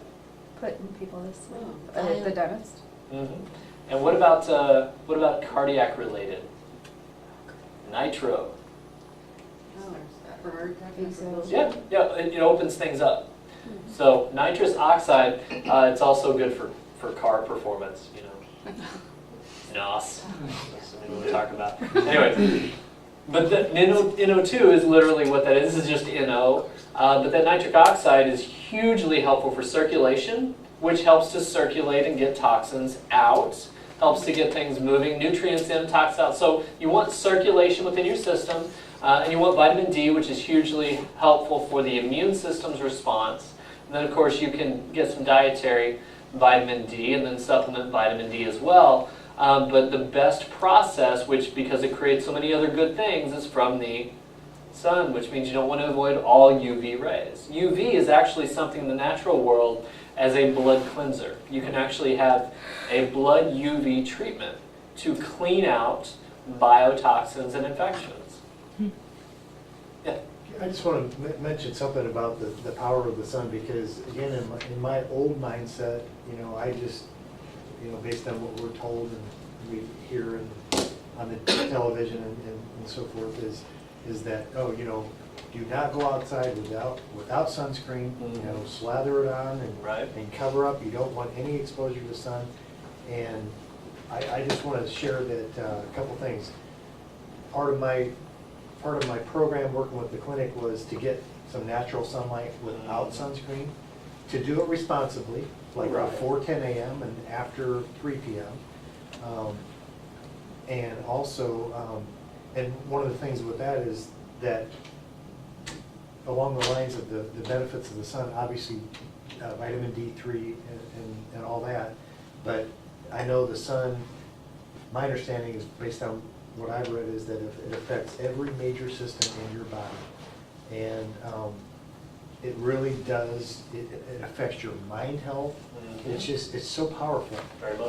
On the D3, I just want to clarify something I mentioned earlier was when I got online and started Googling things and I went overboard with supplements. I want to clarify something and that is, supplements can be very, very helpful, very strategically. Right. And D3 is a good example because I didn't have a baseline test of D3, but I'm quite certain my vitamin D3 was low when I was unhealthy before things unfolded. The clinic does have me in the winter months supplementing D3, just because in the northern part of the country, you just do not get enough sunlight. Oh goodness, no. That's I found even when I was practicing in Florida, most people were low in vitamin D just because their modern environments are so indoors. Or so indoors and stuff. So I just wanted to clarify that, and I do use with the clinic some supplements very strategically and Very much. for very specific purposes. Yeah, yeah, and they're there to supplement, not to replace. So not to replace a healthy lifestyle, but they can be very helpful in the right places. But the quality of it matters too. Not all supplements are quite the same when it comes to the support there. One of the things to recognize is that your body has an amazing power to heal. That's just really one big thing I want to help you to understand and recognize, just the power your body has in order to heal, detoxify, be well, function, and work right. I mean, just the crazy amounts of stuff. Like a drop of blood has about 5 million red blood cells, 7,000 white blood cells, thousands of platelets. Red blood cells in about 120 days make 300,000 trips through your bloodstream. And that's like 2 trips a minute, like a single red blood cell does. Your heart weighs a little less than a pound, pumps 2.5 gallons a minute, and 1.3 million gallons a year. The energy output of the heart in a 24-hour period is enough to raise 3 fully loaded Greyhound buses off the ground. And so it's a lot of energy output, a lot of cool stuff that your body does. If you were to stretch out all of your arteries and veins in your body, they estimate 12,000. I've seen some estimates closer to 60,000 miles. I guess some people are bigger than others. But nerve transmits their signals at about 300 miles an hour. So that's like Top Fuel dragster type speed. That's crazy levels of speed there that literally from your brain is talking to your hands or to your heart or your lungs, your intestines, your digestive system. All that stuff happens. And so you have an amazing capacity to heal. You have an amazing power in your body. We just want to make sure that power is turned on, right? It's like how many of you have had a breaker trip in your house? Okay, and the situation happens. So overloads the circuit, it shuts off, right? That's a lot like what happens in your spine when it's, obviously there's the physical, but there's the emotional and chemical things too. Like the breaker can literally trip, and what happens is that particular vertebrae gets stuck, and then that motion does not feed the mechanoreceptive input into your brain. And then not only that, the messages outward get altered. And so that affects wherever that particular nerve goes. Does that make sense? So the circuit there, it's like the power to the lamp, or like the dimmer switch is probably an easy way to recognize it. Oftentimes we don't realize things, because they don't trip immediately, they tend to slowly fade. And like all of a sudden you realize, well my goodness, this has not been functioning quite right, it's been diminishing for a while. But then all of a sudden you turn the power on, you get that contrast, you can begin to recognize it. I had a guy come in this past week, and his first adjustment, his sinuses opened up for the first time. He's like, what in the world? I can breathe. Like, I thought I was going to have to have surgery. Like, what is this? What's going on? And it's really cool. As you turn the power on, the body starts beginning to function. That doesn't mean that the body's healed yet, but it starts healing. And so this is really one of the big things to check on, because ultimately, do you feel that when it starts? Do you feel a subluxation pattern when that first begins? Most often not. The vast majority of your nervous system does not feel pain. About 10% of it feels pain. The vast majority of it controls all the other functions of your body. So when we talk about the other functions of your body, we're going to, from this point forward for a little bit, we're going to assume function on and functioning, and we're going to talk about the different areas. So what is your skin? So your skin is the largest organ that you have, and so it is the first line of protection against pretty much everything that's in your body. So when you put on your skin, whether that be water, whether that be sunscreen, or whatever that is, you want to be very aware that your skin is a protective layer. And it's actually interesting because you have a whole ecosystem that's above the cellular layer of your skin that's your body's own bacterial environment. So that's literally something that you don't want to sterilize, because that's a line of defense above even the skin. That doesn't mean don't wash your hands, that's not the point. The point is you don't want to hyper sanitize things, because then you destroy that layer, which makes your skin more vulnerable. And so then the skin itself is a layer, and then the GI system is kind of like the skin on the inside. Have you ever had a sunburn, you put some aloe on it, it soothes the skin? Another interesting thing is that aloe can actually soothe the gut as well. similar type of epithelial layers. It's a 4-letter word there. But the GI system is another one that can absorb nutrients or create a barrier for things to get into your system unless the gut gets leaky or the skin gets injured. Does that kind of make sense? Like skin on the outside, skin on the inside is all a separation from the body. So whenever you puncture the skin or you cause the gut to get leaky, you get things into your system that should never get into the system, which is why one of the reasons that injecting things into the body can be dangerous. Because things will bypass several of the protective systems that exist there. Lungs is important because that's where you get your oxygen in. All your cells need oxygen, but it also gets out carbon dioxide. So if you end up not being able to transfer those things very well, you can end up with respiratory acidosis. So you get a little bit too much acid in there, so you want to respire. And so one simple way to get oxygen into your body is to breathe, right? Very simple. And so how do you breathe more? How do you breathe harder? Exercise, that's a good one. So exercise, get moving. And so that's a very, very helpful way to cause more filtration and movement within your lungs. Then of course your lung is a filter, and so that's something in addition to the filter on a cigarette. Obviously you all have some of that within your lung as well, but it has a limit. The toxins end up getting in. So just be very, very aware of that. The colon itself, its primary job is to absorb water. Very different. And it's also primarily muscular tissue, which means that it can cramp or it can contract and relax like it's supposed to. So one simple thing that's very helpful for the GI system to not get spastic or a spastic colon or things like that, from a nutrient perspective, would be things that are also supportive of muscular relaxation, like potassium and magnesium. So it tends to be a little bit of a laxative for somebody who has a spastic colon. Now we're assuming good neurology to that area, but obviously you can have a pinched nerve that influences the colon as well. And so, for example, children with colic, guess what's a very common area to be misaligned? Lower back, sacrum, pelvis. So take a look at that. Kidneys also filter blood as well as the liver, and there's a couple of different phases of liver detoxification we'll go through. Lymphatic system is kind of like your sewage system of your body. Little lymph nodes through all of the different areas. And so oftentimes they get full, they get swollen whenever we get something that the body's working through, the immune system's working on.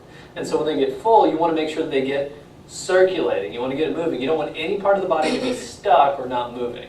Muscle tone creates the pump. So you want tone to contract and relax, which is a big reason why things like right up through here, you want to make sure that those bones are moving to allow the muscles to move, to allow the lymphatics to pump in order to get things out. So a lot of times we get congestion up here in our eyes, ears, nose, and throat whenever things get stuck or stressed, or why you may get a headache whenever you're detoxing, or because the things can get congested up here.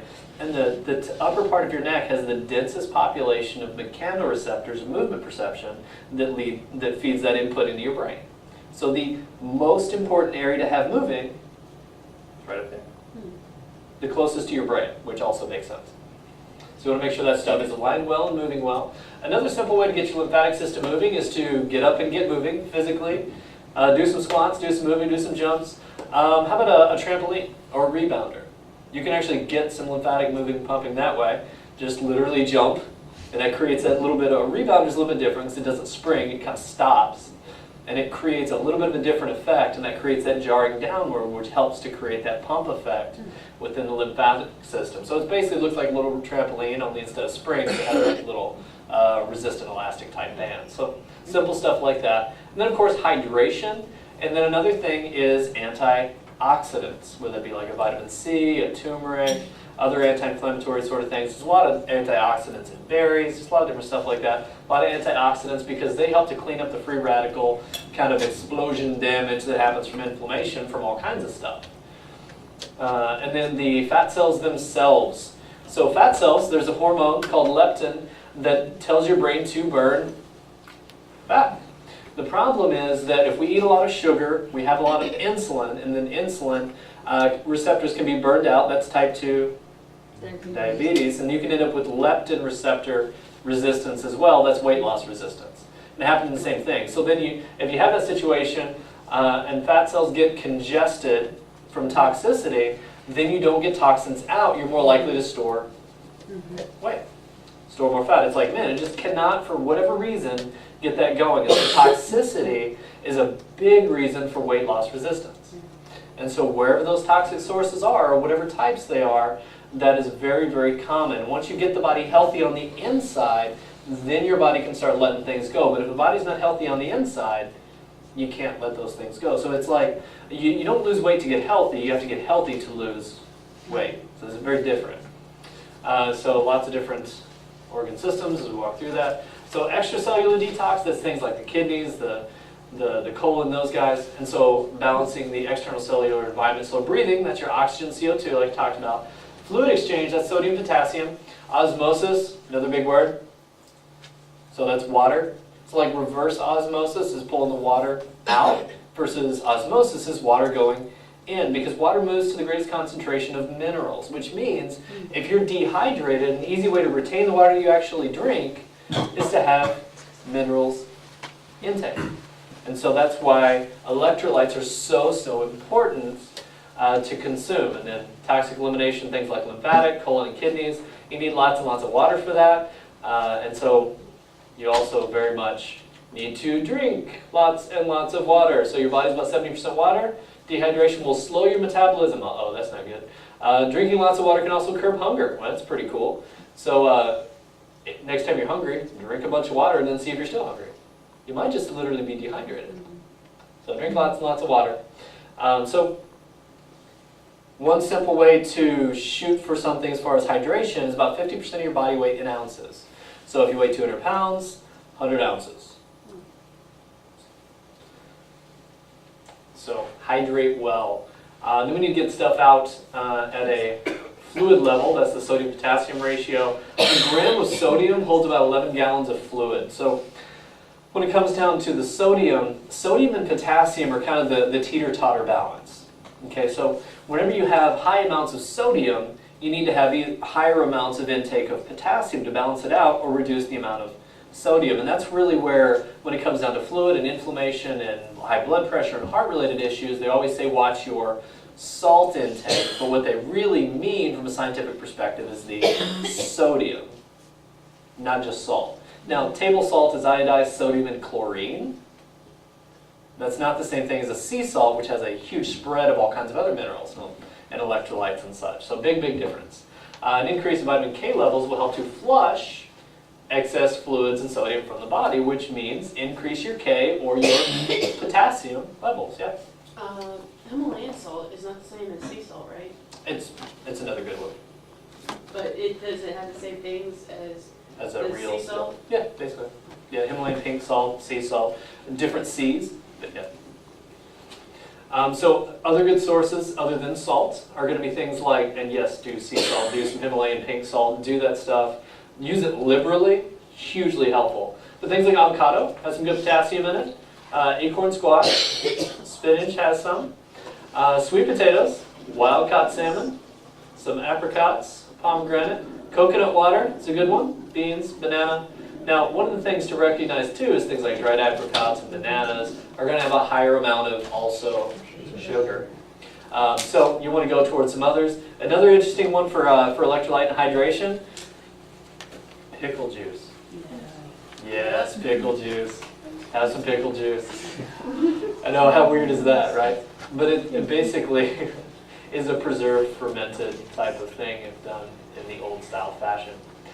So some pretty cool known toxin removers are going to be things like pure water, obviously drink water, fiber, so instead of purely juicing something, having the actual full food has some fiber in there. Probiotics tend to be the biggest producer of the bulk within your bowel, more so than fiber even. So your probiotic provides the bulk of your bulk. Activated charcoal is one example of something that helps to bind to toxins. So if you get poisoned, you go to the hospital, one thing that they can do is give you a charcoal. Because it binds to everything, which means you want to have that separate from any food, supplement, or medication that you would have. You want to have that away from it, because it binds to all the stuff. You want it binding only to the stuff your body's trying to get rid of. So that's one of the reasons why a lot of this stuff is going to be in the detox system. But activated charcoal you can get separately. It's also very helpful if you've got a lot of allergens going on. It helps to bind what your body's already detoxifying into your gut, to bind it so it actually gets out rather than retox and recirculate. Magnesium, like I talked about, helps stuff get out of the bowel. Citrus essential oils like lemon, orange oil, those type of oils are very, very helpful to detoxify. In fact, if you put a little bit of lemon essential oil and have some water in there, you may actually have a bit of a headache afterward for the first time because of the detox that can happen out of that. And then, of course, potassium, which we talked about. And then there's an intracellular detox. So this is a deeper level of things. This is actually getting stuff out of those fat cells that get congested. So balancing the internal environment, we look at that, it's going to allow for proper nutrient absorption and then waste excretion. So the primary antioxidant enzymes your body has, glutathione, and then catalase the enzyme. So glutathione is the primary antioxidant in the body. It's the most potent detoxifier than some superoxide dismutase, some more big words there. But when we look at that, let's get into it. The body's natural antioxidant here is built out of amino acids, so glutamate or glutamic acid, glycine, and cysteine, which you can get all of those guys from whey protein as well, so it's a very helpful source unless you have a sensitivity to whey. But glutathione is required for one of the phases of detoxification, which I'll go through in a second. And then sulfur-rich compounds like glutathione, and then others like cultured dairy or dairy itself. Now, cultured just means fermented. So things like kefir would be a cultured dairy thing. And then vitamin U, I won't get into too much of that and make it real simple for you. But ultimately, there's phase 1 and then phase 2 detoxification pathways within the liver. And so you need B vitamins, which is a big part of that thing. And so you can get some B vitamins from greens. That's probably the easiest way to get a good quality. And then, of course, to supplement those. One of the challenges we find in modern society with the many toxicities that we have that cause DNA damage is there's something called an MTHFR. So having a difficulty with methylation is a genetic expression of an inability to create that. So a pre-methylated B vitamin is the way to go around that for that genetic disposition, which is very helpful when you're getting a supplement. So the B complex that we have here has those pre-methylated, most bioavailable form, which we'll take that into account. Folic acid's another one. Glutathione we talked about. Other antioxidants, things like milk thistles, a gentle detoxifier, which is also the detox process. Carotenoids. So you see the first 5 letters there, it sounds like carrot. So orange stuff will have carotenoids. Like the orange vegetables, that's kind of what that's, yeah. So vitamin E and C, those are antioxidants. Vitamin E is a fat-soluble vitamin, just like A, B, and K, which means you have to consume healthy fats along with it. Amino acids in the second phase, so lots of those guys. Sulfurated phytochemicals, that's the stuff that makes it smelly vegetables, or smelly responses from eating the vegetables. That sulfur stuff smells awesome, right? Eggs are another good source of sulfur. And then we have the drain out of the liver, through the gallbladder, in through the bile, into the bowel actions. Or from the blood, through the kidneys, and out through the urine. So we want to make sure that each of these systems get moving. So we want to make sure bowel actions are happening, urine actions are happening, and gallbladder is regularly stimulated. So one way to stimulate the gallbladder to flush is to have dietary fats. Wait a minute, I thought fat was evil. So, not so much. So as we walk through that, we definitely want to support those things, but the interesting thing is that a complicated system has been simplified. In the detox system, it's got a new label that's a little bit different than that one. Basically all the different stuff that's in there. Glutathione and the glutathione precursor amino acids, probiotics, magnesium, the activated charcoal, all of that stuff is in the 2-stage system to get stuff out. So for one is the cell detox. That's to detoxify, to get the stuff, open up the cell membranes and get the toxins out. And then once it's out of the cells, through the system, filtered, and then into the gut, that's when the stage 2 binds it to get it out. So both stages need to happen to truly get a cellular detox, if that makes sense. You get it out of the cells, and then you get it out of the body. And so it literally has all of the stuff that you would need outside of the B vitamins. So that's the only other thing in addition, really. And then a whey protein. Again, repackaged, the labels and stuff, and logos have been recently updated. But the grass-fed, non-denatured whey with enzymes is super easy to digest, and then has the breakdown amino acids that make glutathione. And then, of course, the protein in whey itself is hugely, hugely helpful for all of that. It's really one of the richest sources of biologically available protein that exists. So looking a little bit deeper, let's kind of go back to this core of chiropractic, for example. This is one of those things that I really didn't understand growing up, and I didn't think much of chiropractic just because I had no experience or perspective with it.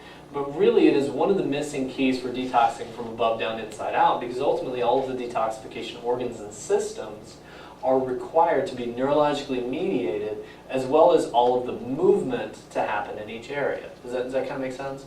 So movement and then neurologic function, it's like if you disconnect the wires, obviously that's not going to work. So I go through all kinds of different testimonies and stories here. I'll kind of skip over some of this stuff, but ultimately, feeling normal, no pain, get those things down. Now when you take an x-ray, you want to find out what's going on.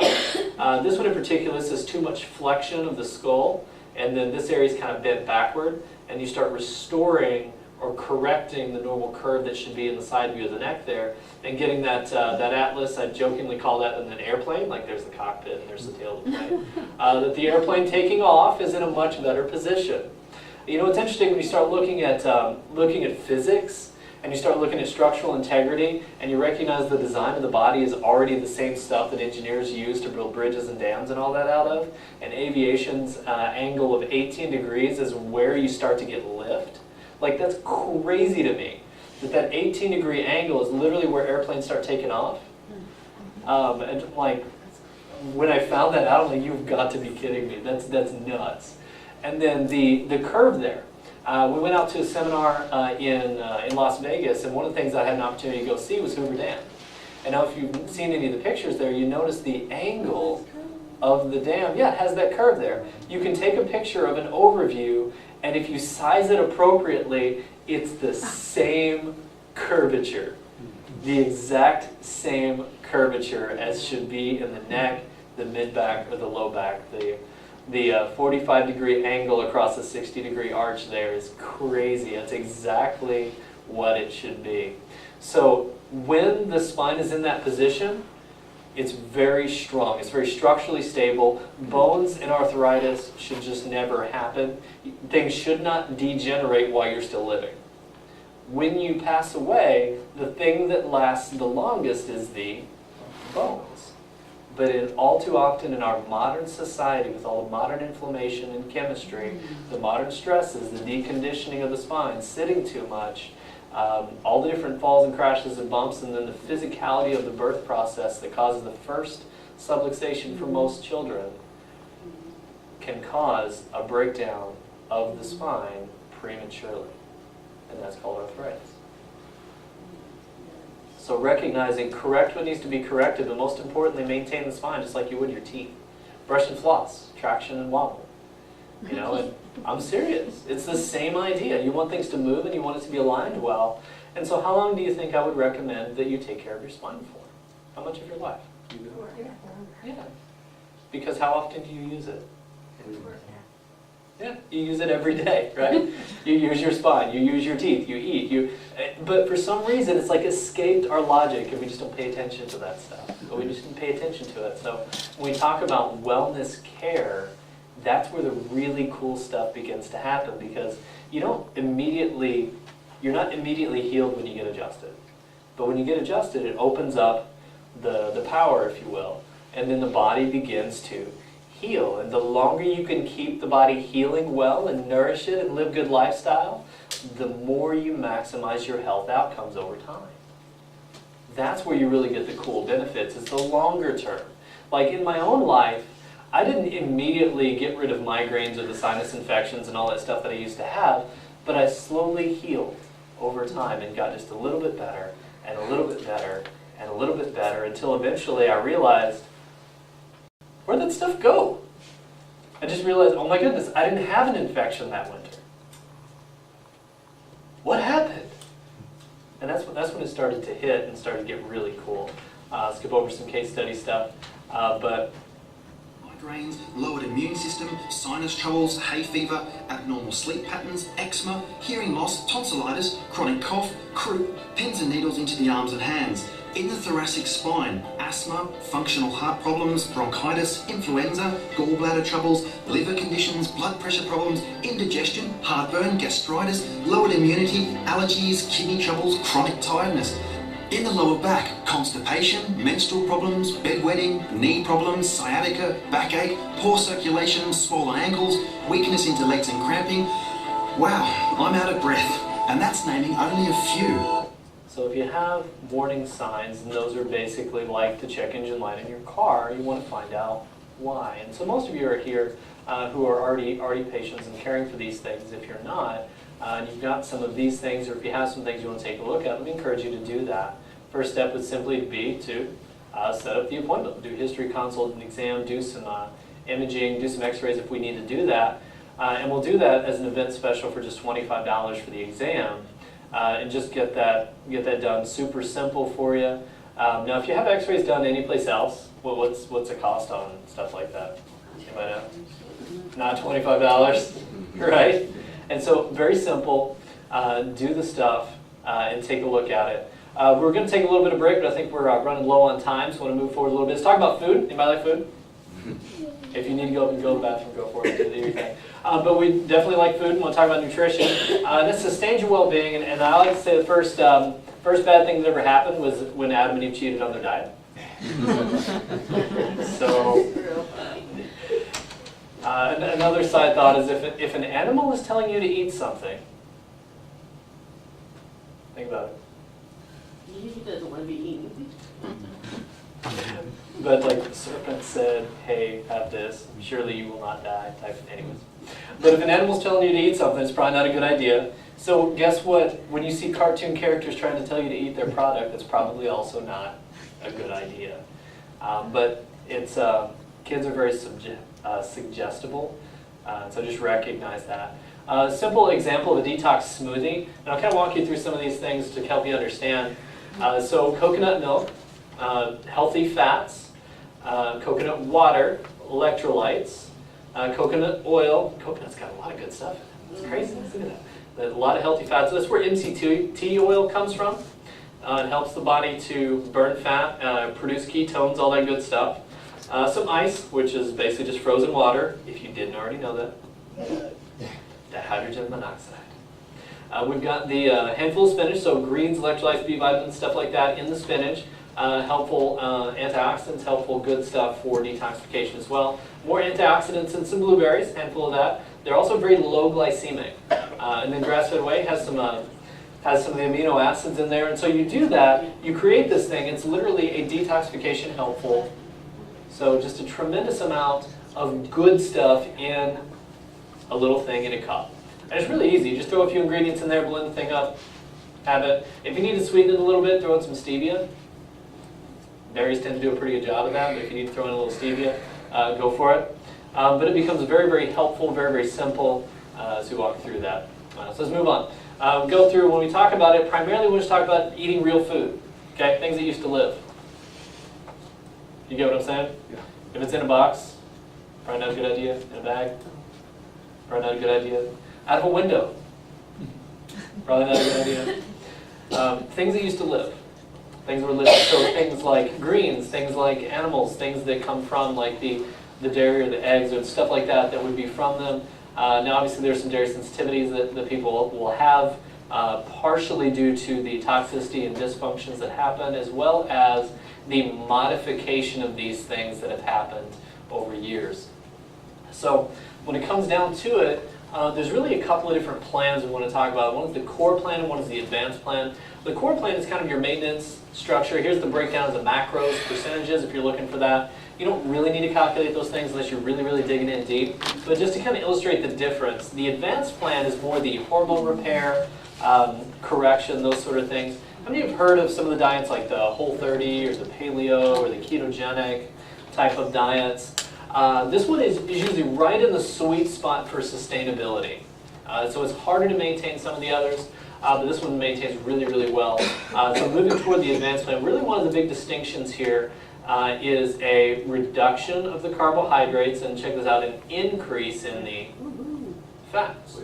So fats tend to taste good, help things not taste like cardboard. But one of the things to recognize is that sugar is essentially toxic. The chances are good that sugar is a bigger part of your daily diet than you may realize, which is why our story tonight is so important. New research coming out of some of America's most respected institutions is starting to find that sugar, the way many people are eating it today, is a toxin. Is sugar toxic? I believe it is. Do you ever worry that it just sounds a little bit over the top? Sure, all the time. But it's the truth. And it turns out sugar has become a major focus in cancer research too. And what are you starting to see? We found that the subjects who consumed high fructose corn syrup had increased blood levels of LDL cholesterol and other risk factors for cardiovascular disease. If you limit your sugar, you decrease your chances of developing cancer. Absolutely. What are all these various diseases that you say are linked to sugar? Obesity, type 2 diabetes, hypertension, and heart disease itself. If you overeat these on a regular basis, it causes changes in the brain that basically it blunts your reward region response to the food, so then you eat more and more to achieve the same satisfaction you felt originally. As strange as it sounds, that means the more you eat, the less you feel the reward. The result? You eat more than ever. I'm standing here today to recruit you in the war against bad food. By bad food, Dr. Lustig means the obvious things, such as table sugar, honey, syrup, sugary drinks, and desserts. And so as we look through that, we want to recognize that other things turn into sugar and break down into sugar as we walk through it. So things like bread, pasta, grains, all of that also break down into sugar. So we just need to be recognizing what it is that we're putting in ourselves to make changes. And also we need an oil change. My car actually needs an oil change. I need to do that. It's a good reminder. But our body needs an oil change when it comes down to the type of fats that we consume, because one of the things we need to pay attention to is the cells that our body have, all of them. They have a lipid bilayer, so a phospholipid bilayer. Bi meaning two, and then layer meaning layers. So the two layers of fat create the outer wall of the cells. And so the type of fats that we intake literally make the cell walls, and it helps them to determine their permeability of nutrients and waste products out. And so if we have toxic ones or damaged fats, it changes our cellular makeup. So things like canola oil, vegetable oil, corn oil, cottonseed oil, soybean, poppy seed, palm, those are things to kind of get rid of. Moderate are going to be things like sunflower, grapeseed, sesame oil, things like that. When it comes down to the good oils, those are going to be things like olive oil, extra virgin olive oil, walnut oil, hemp seed oil, coconut oil, almond oil, avocado, flax oil, a lot of things like that. And there are others, but kind of give you plenty to work from. Or even real grass-fed butter. Butter. Anybody like butter? Okay, most everybody likes butter. Okay, let's switch that out. So you eat more butter, right? Or the avocados. Like, anybody like guacamole? Okay, like some guacamole? Eat some guacamole. Have at it. Have some butter. Have some eggs. Anybody like eggs? Okay, have some eggs. Eat the yolk too. Fry the thing in butter. You like butter in your eggs? Okay, do that. So butter in your eggs. Have the avocados. Have the guacamole. Do all that stuff. Use your olive oil. Do it, or coconut oil works too. Just don't want to cook the olive oil too high because it can smoke, right? So when we look at that, Our current fats have just simply been damaged, and the really thing to recognize is this phospholipid bilayer. Accumulation of bad fats can damage the cell receptors, all kinds of toxins get embedded or stuck inside. And then, by the way, cholesterol is part of the normal cell wall to create structural integrity of the cell. Another function of cholesterol. Okay. So we look at that. It's kind of like if you have a lot of bad fats, or you go and you get some, I'm just getting some French fries, you know, that's all it is. Just some fried stuff, you know, no big deal. It's a happy meal after all, right? And it, you know, it's just quick and grab that for the kids. What happens is it's kind of like saran wrapping your body. If you were to saran wrap your head, cellular respiration could happen. And so you can't breathe. And so you end up congesting the cells themselves. And so I wouldn't call it a treat. So recognizing that one. So healthy fats in the cell membrane basically refuel it. And so we want to make sure that we have good sources like wild caught salmon, olive oil, the nuts, the avocado. We talked about all that sort of stuff. And that just kind of refuels and helps for cellular healing. And so it's also very helpful to get a lot of extra omega-3s because of the fact that almost everything that we consume is pro-inflammatory omega-6 dominant. When we actually do metabolic testing and looking for the omega-3s and 6 and their ratios, a lot of everybody's ratios are way off balance. The average American, they say, is 20 times too inflammatory. Craziness. So their omega-6s are that far dominant, or their omega-3s are that far deficient, so whichever that is. And so you can actually test and tell whether you've got additional trans fats or omega-6 rich stuff that you're intaking, you need to get rid of those. And then your omega-3s you want to increase to help balance that out. Because inflammation, just so that you know, is a normal process of healing. Which means aches and pains can be very normal to some degree as long as things are balanced. That's part of healing from whatever you just did, whether that be a workout or whatever. So just so that you know, that's normal to be sore from a workout. Anybody sore? I'm sore today. Okay, that happens. So recognizing that, we want to increase the amount of quality omega oils, and that's really one of the big things to recognize is that, I mean, you've heard about mercury in fish, that sort of problem. Recognize that the quality of supplements is going to vary, and that's why the sourcing that Max Living does is third-party independent tested to make sure that the quality of what we're holding our standards to is to make sure that that's actually what gets in the bottle. How many of you saw the supplement study a few years ago that really outed several different common supplement, saw some of that supplement manufacturers, and what they found is that a lot of the supplements didn't even have the things that were on the label, or in very, very low quantities as compared to the measurements that were touted on the label. And so it's a huge spectrum of quality. Just make sure that you get good stuff. Make sure that you're not using just the super cheap or the random grab over at Walmart type of supplement. You're just not going to have the good stuff there. So you won't get the benefits.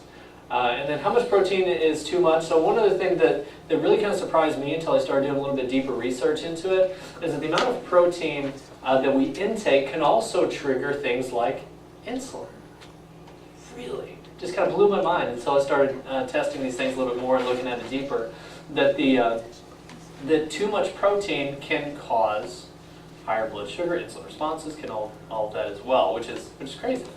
Now, you do need to have enough protein because there are some people that don't consume enough protein, and I'll find that periodically in vegetarian or veganism, depending on the situations, because a single plant does not have complete protein. You have to kind of mix and match in order to get enough proteins in that way, and then volume is a little bit harder because it's just flat hard to eat enough volume of plants. That's all. It's just hard. It's hard to eat a lot of that stuff. At least it's hard for me. But nonetheless, making sure that you get enough protein from whatever sources, but you don't want to have too much protein because of the sugar responses out of that.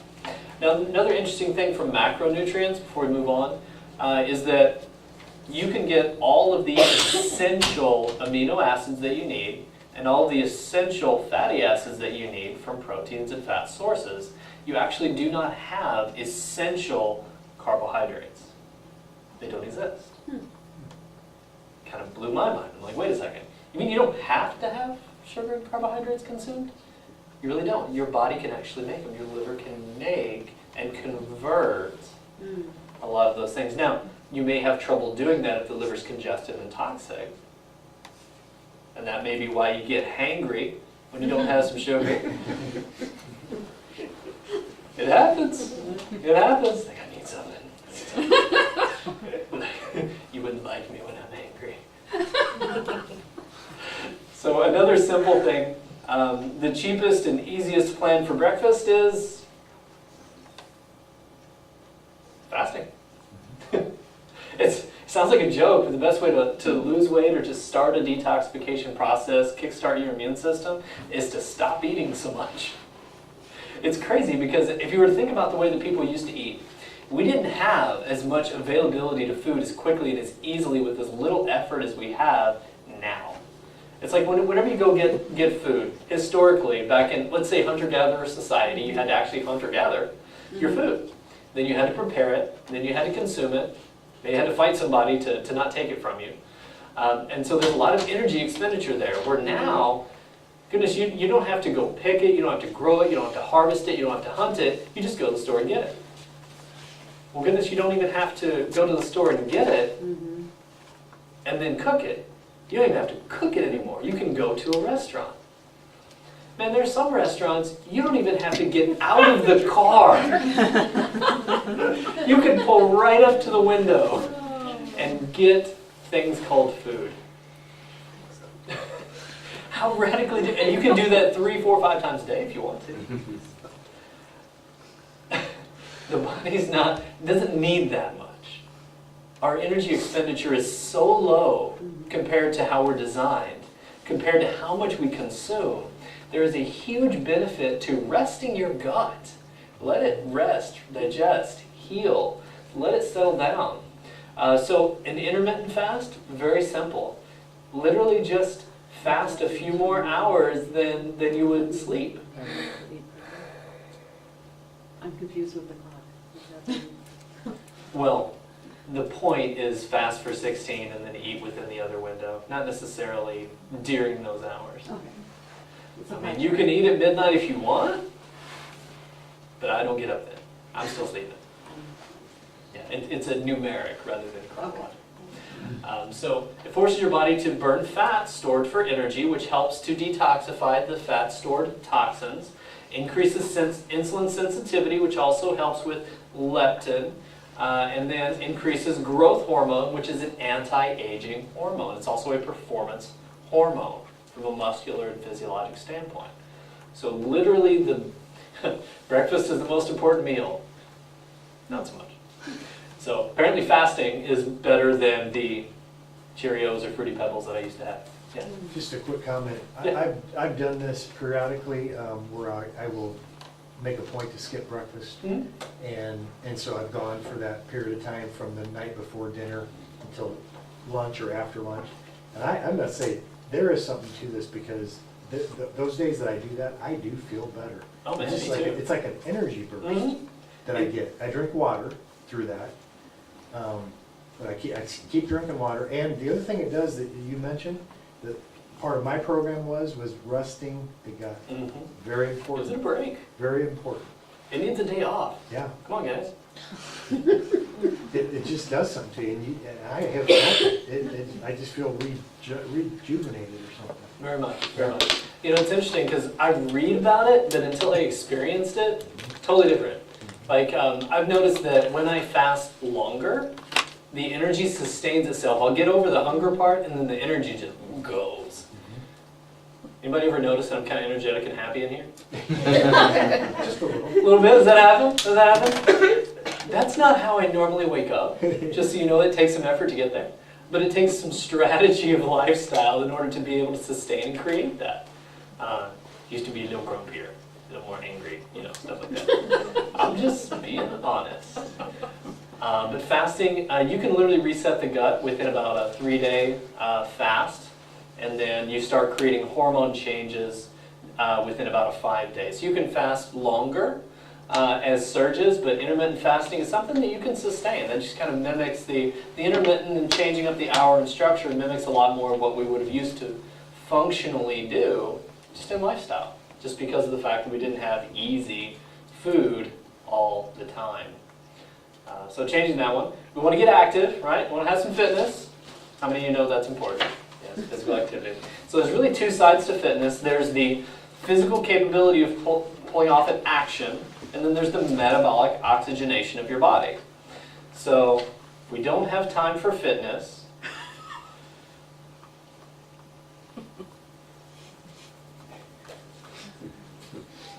waiting for the laughter. So it would fit your busy schedule better, exercising for an hour a day or being dead for 24 hours a day. Okay, well, when you put it that way. So the neat thing is that it doesn't require an hour of fitness when you work strategically. When you understand metabolism, there's the anaerobic versus the aerobic. There's the sugar burn versus the glycogen and out to your fat burning zone conversation. That if you burn out the sugar, that's a quicker way to get into the fat-burning zone and detoxifying zone and all of those other benefits that things like fasting can create. If you burn out the sugar in the front end of high-intensity movement, you get there faster. How cool is that? Get up, get moving, do your short bursts, go after some stuff. If you didn't know, oxygen is good. You didn't know that. They actually do oxygen therapy in a lot of different ways. Hyperbaric oxygen is for wound healing, things like that. It's also something that you can use, like a lot of natural clinics will use even peroxide as a blood cleaner. Crazy. Oxygenation, ozone therapy. Do you know they have like oxygen bars now? Anybody heard that? You seen that? They do exist. I haven't seen one, but I've read about it. I'm like, that's weird. But anyway, sweating is good. Detoxifying. You can actually sweat out some heavy metals. So sweating. One of the things we found is that in deeper chronic illnesses, whether they be autoimmune, whether they be cancers, whatever situation, like more chronic illnesses, a lot of times people will literally lose their ability to sweat. They cannot get sweat out. And so get in the heat, get some sweat out, start rebuilding that capability to get stuff out, because if toxins don't ever get out, they start creating damage. And then the sun, of course, is good for you. So get out, get heavy breathing, sweat, and do it outside. Go play. That's what we did. Go play. So that's not sweating is bad. Just a real thing there. Another interesting, very helpful thing for sweating is inducing that by hyperthermia. Things like as simple as a sauna, steam room. Infrared is a deeper way to do that. You can do infrared saunas, which are hugely detoxifying. There are a couple of sources that you can do that. You can get one at home, or you can do that. There's a couple places in town that have infrared saunas. Another thing that you can do for a simple detox would be an Epsom salt bath. So magnesium and then sulfur. So sulfur, we talked about with the liver, is a very helpful detoxifier. So magnesium sulfate. Take a bath. Make it hot. Who's doing that today? Anybody? Okay, I'll probably do that later. Just give me some chill. So magnesium is very relaxing. It's very good for the mood. It's also very helpful for energy rejuvenation, and then of course detoxify. And then I think a lot of the stuff over here, if you want to take a look at that, as far as resources, I basically just grabbed a handful of stuff from my place just to kind of give you an idea of examples of some sources for some non-toxic ingredients. So that's not exhaustive. I just grabbed some stuff randomly. So these are not for sale. These are examples. I need to take those home. So because my wife comes home, I'm picking up my son from Kentucky visiting grandma. So whenever she comes back and tries to wash her hands, I need to make sure there's soap there.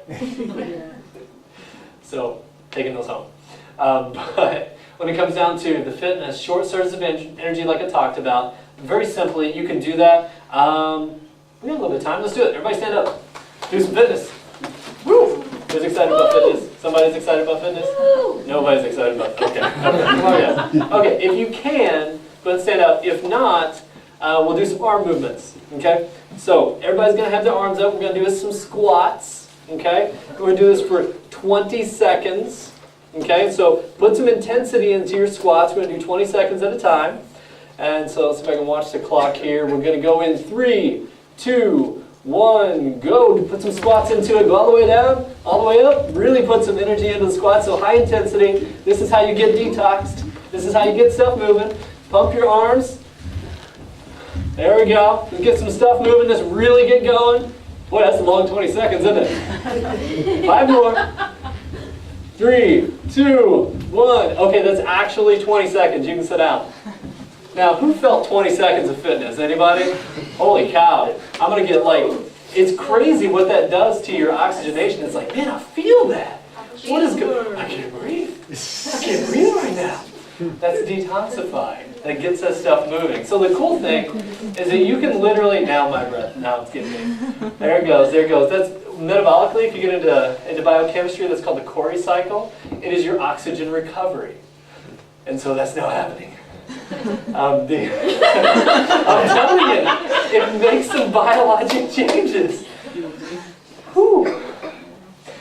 But you can do anything, any sort of functional movement, whether it be a squat, whether that be a lunge, whether it be a push-up, whether that be doing a pull-up, or like I tore open my hands the other day, which is not fun.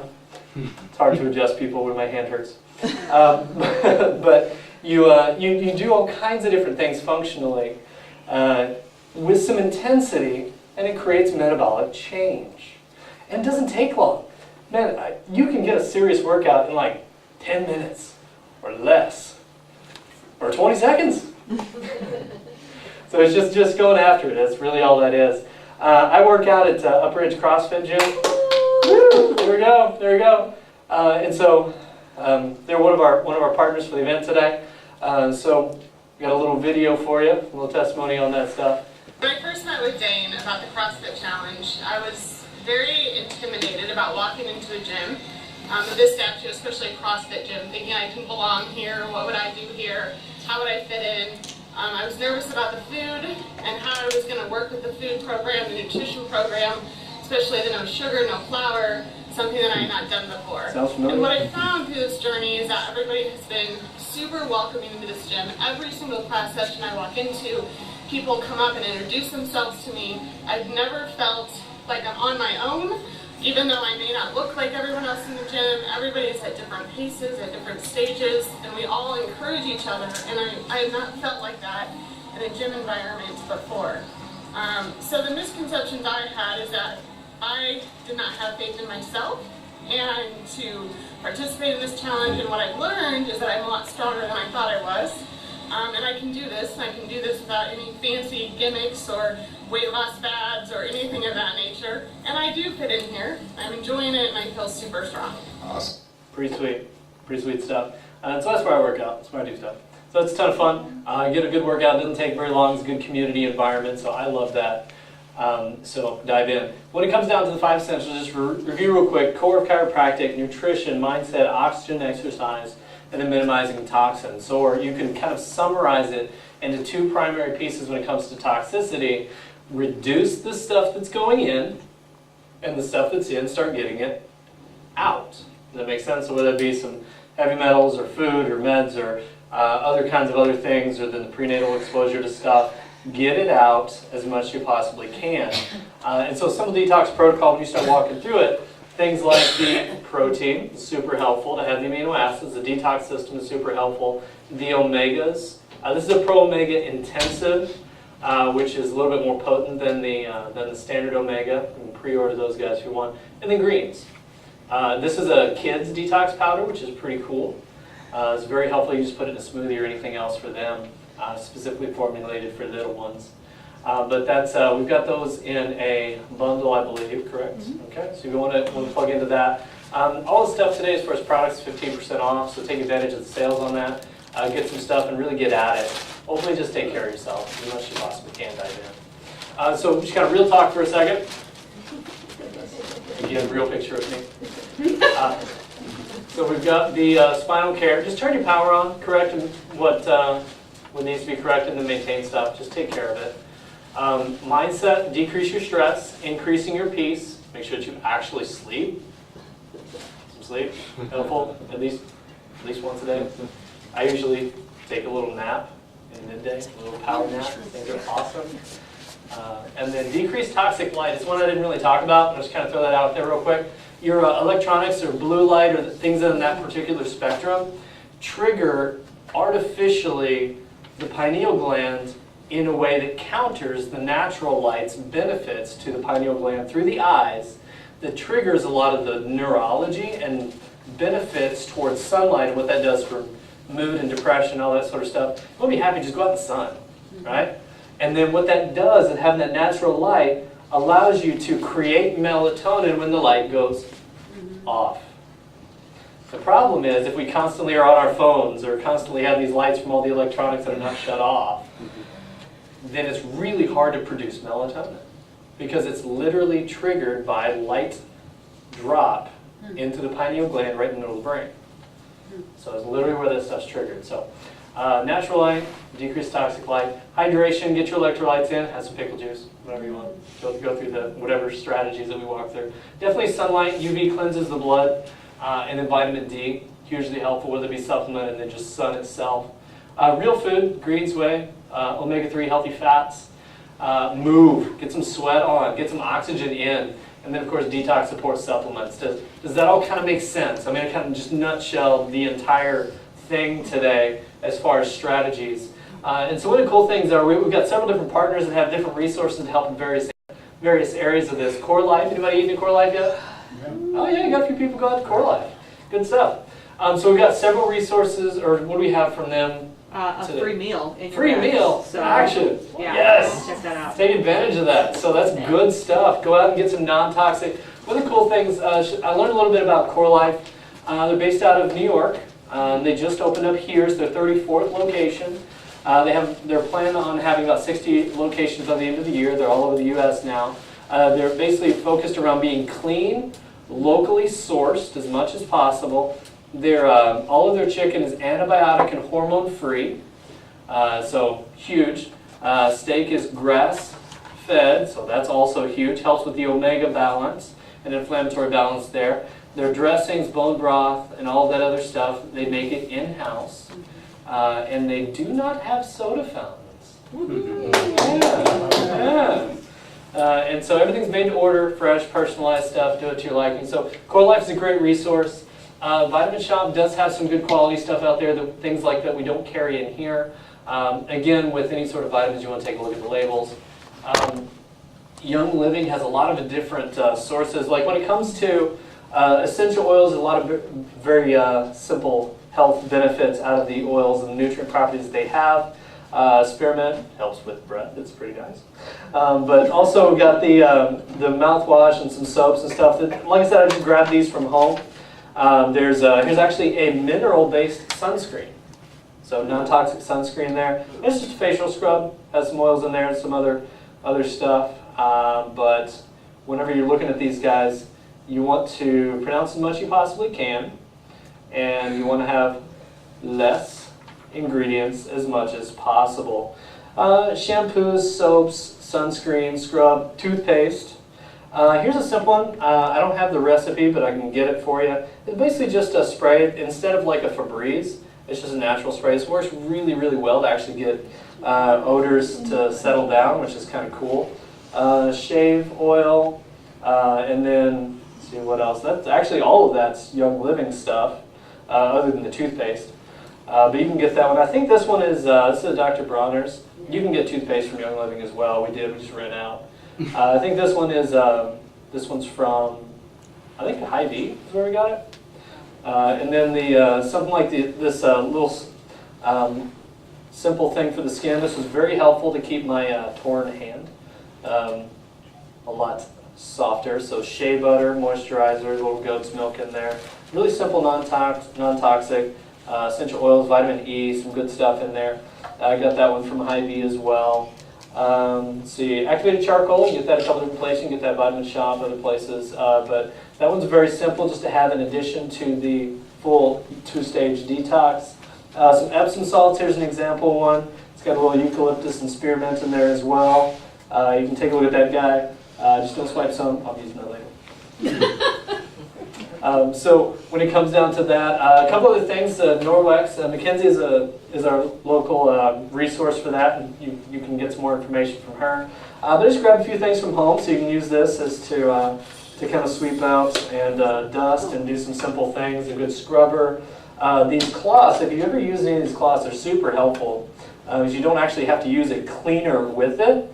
The fiber that they're made out of is interesting because when, let's see, I've got this one. I don't have this one. Doesn't have it in particular, but some of the cloths actually have silver in them, which is antimicrobial. Just literally the cloth itself, and you can clean counters and all kinds of stuff literally with just the cloth, which is craziness.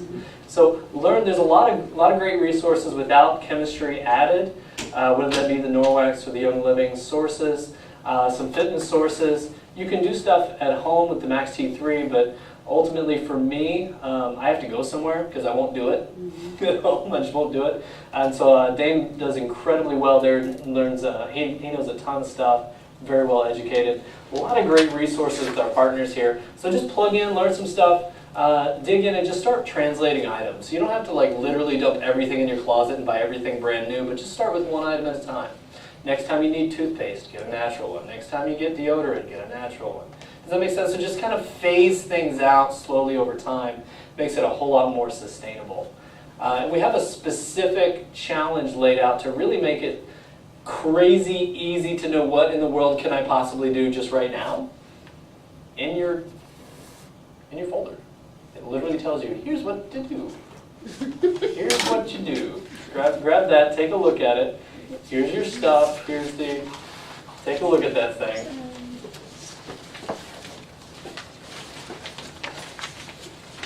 So, for example, wake up in the morning, have the cell detox with 24 ounces of water. That's a lot of water. Drink water. You can have a smoothie in the morning, or you can fast.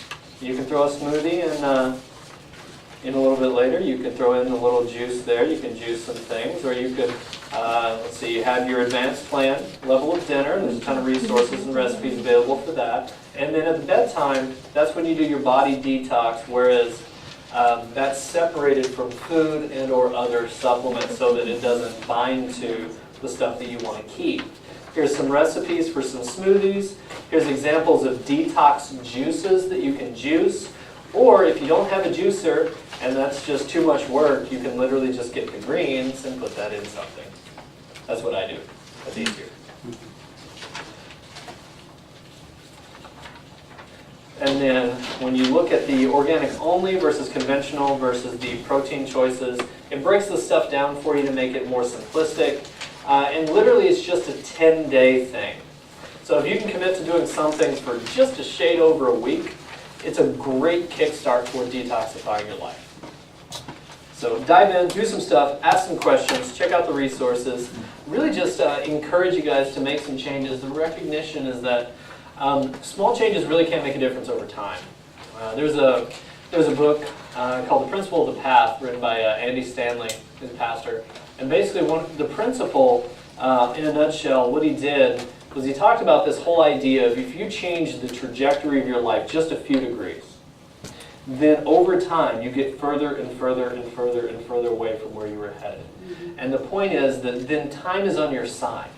The longer you go with that sustained change, it can continue to change. Now, another cool thing I'd like to add to that is if you make another change, and then you make another change, and you make another change, it becomes like this parabolic curve, and you end up infinitely further from where you were headed before because you just simply started. So just start doing something. Make your first step. Just go. Just want to empower you to do that. I want to encourage you and just to help you to really take seriously some of these things that are a reality in our modern lifestyle that didn't exist a generation or so ago. So these modern things, we just got to take seriously, but we got to do something. But we can do something. We just got to do it.